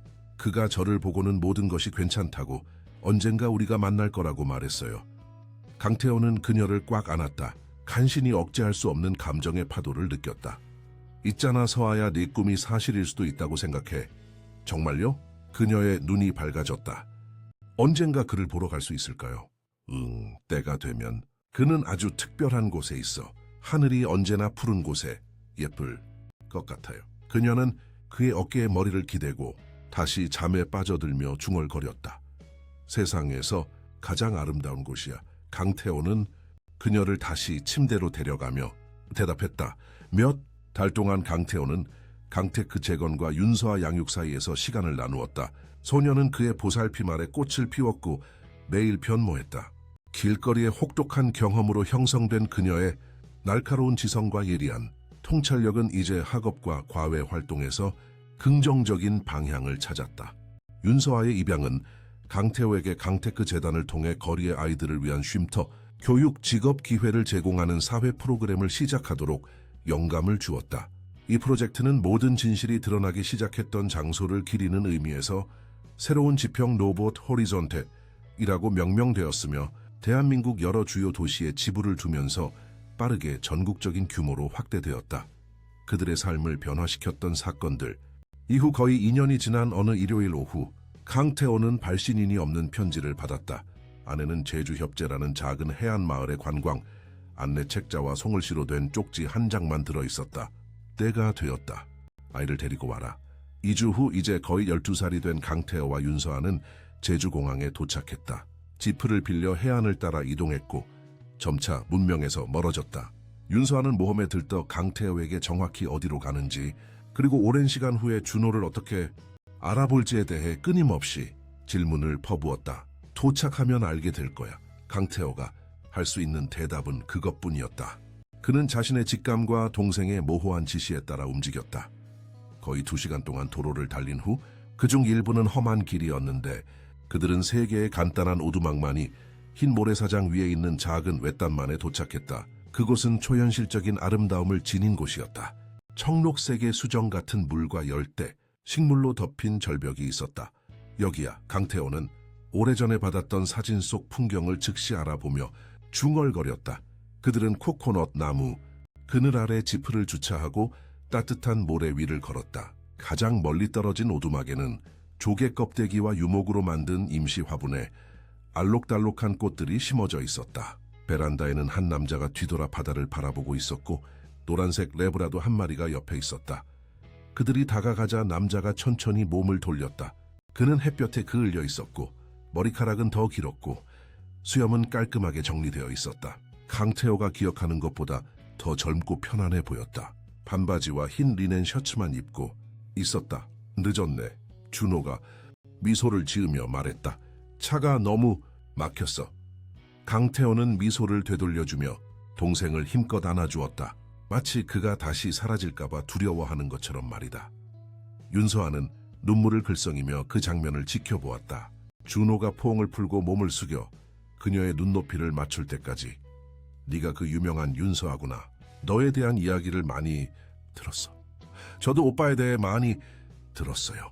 그녀는 호기심 어린 눈으로 그를 살펴보며 대답했다. 아빠랑 아주 많이 닮았어요. 머리카락이 더 많지만요. 세 사람은 웃었고 그 공유된 기쁨의 소리는 새로운 시작을 알리는 듯했다. 레브라도가 다가와 새로운 사람들을 흥미롭게 냄새 맡았다. 이 아이는 신바야. 준호가 소개했다. 내 낚시와 철학 동반자지. 쓰다듬어 봐도 돼요. 윤서아가 이미 동물에게 손을 내밀며 물었고 신바는 열정적으로 꼬리를 흔들며 그녀를 맞이했다. 이리 와. 내 작은 천국을 보여줄게. 준호가 그들을 오두막으로 안내하며 초대했다. 내부는 단순했지만 아늑했다. 소박한 나무 가구, 쌓여있는 책 몇 권, 한쪽 구석에 걸린 해먹, 열린 창문으로 바닷바람이 자유롭게 들어와 소금 냄새와 끊임없는 파도 소리를 가져왔다. 네가 이걸 지었어? 강태호는 동생에게 이런 수공의 기술이 있다는 것을 몰랐다는 듯 감탄하며 물었다. 대부분은 지역 어부들의 도움을 받았어. 그들은 나를 남쪽에서 와서 책을 쓰는 외로운 작가 이도현으로 알고 있어. 그리고 정말 글을 쓰고 있는 거야? 준호는 고개를 끄덕이며 책상 위에 있는 노트를 가리켰다던 할 이야기가 있다는 것을 발견했어. 유명해질 만한 이야기는 아니지만 나를 바쁘게 할 만큼은 돼. 윤서아가 해변에서 신바와 노는 동안 형제들은 베란다에 앉아 눈앞에 끝없는 바다를 응시했다. 편안한 침묵이 그들 사이에 흘렀다. 마치 그들이 느끼는 모든 것을 표현하기 위해 말이 필요 없는 것처럼 말이다. 얼마나 머무를 수 있어? 준호가 마침내 물었다. 2주. 그 다음에는 돌아가야 해. 윤서아는 학교도 가야 하고 나는 회사도 있고 책임감. 준호가 원망 없이 말을 이었다. 사이슨해. 2주면 완벽할 거야. 낚시하고 수영하고 일몰을 감상하고 이야기를 나눌 충분한 시간이지. 그 다음에는 강태호는 질문을 피할 수 없었다. 준호는 하늘과 바다가 완벽한 선으로 합쳐지는 지평선을 바라보았다. 그 다음에는 너희들은 너희 삶으로 돌아가고 나는 여기 계속 있을 거야. 당분간은 언젠가 어쩌면 이 모든 것이 그저 희미한 기억이 될 때 이도현은 사라지고 강준호가 다시 나타날 수 있을 거야. 하지만 지금은 아니야. 강태호는 이해하며 고개를 끄덕였다. 그의 동생은 그 강제된 망명에서 평화를 찾은 것이었다. 준호가 이전의 삶으로 의기양양하게 돌아오는 그가 상상했던 전통적인 해피엔딩은 아닐지라도 그만의 방식으로 해피엔딩이었다. 네가 돌아오고 싶을 때 언제든지 우리와 함께할 자리가 있다는 것을 알아. 그래서 내가 여기 있을 수 있는 거야. 준호가 미소 지으며 대답했다. 정말 너희를 잃는 게 아니라는 걸 아니까. 그저 같은 이야기의 다른 장에서 살고 있을 뿐이야. 해변에서 윤서아가 신바와 함께 뛰어놀았고 그녀의 웃음소리가 바람에 실려 형제들에게 닿았다. 맑고 구름 한 점 없는 푸른 하늘은 그들 위로 끝없이 펼쳐져 있었다. 그들이 어린 시절부터 꿈꿔왔던 그대로였다. 그 하늘이 언제나 푸른 곳. 강태호가 중얼거렸다. 그리고 가족은 아무리 멀리 떨어져 있어도 항상 가족일 거야. 준호가 말을 이으며 미래가 어떻든 간에 코코넛 물병을 들어 조용히 건배했다. 이야기 끝.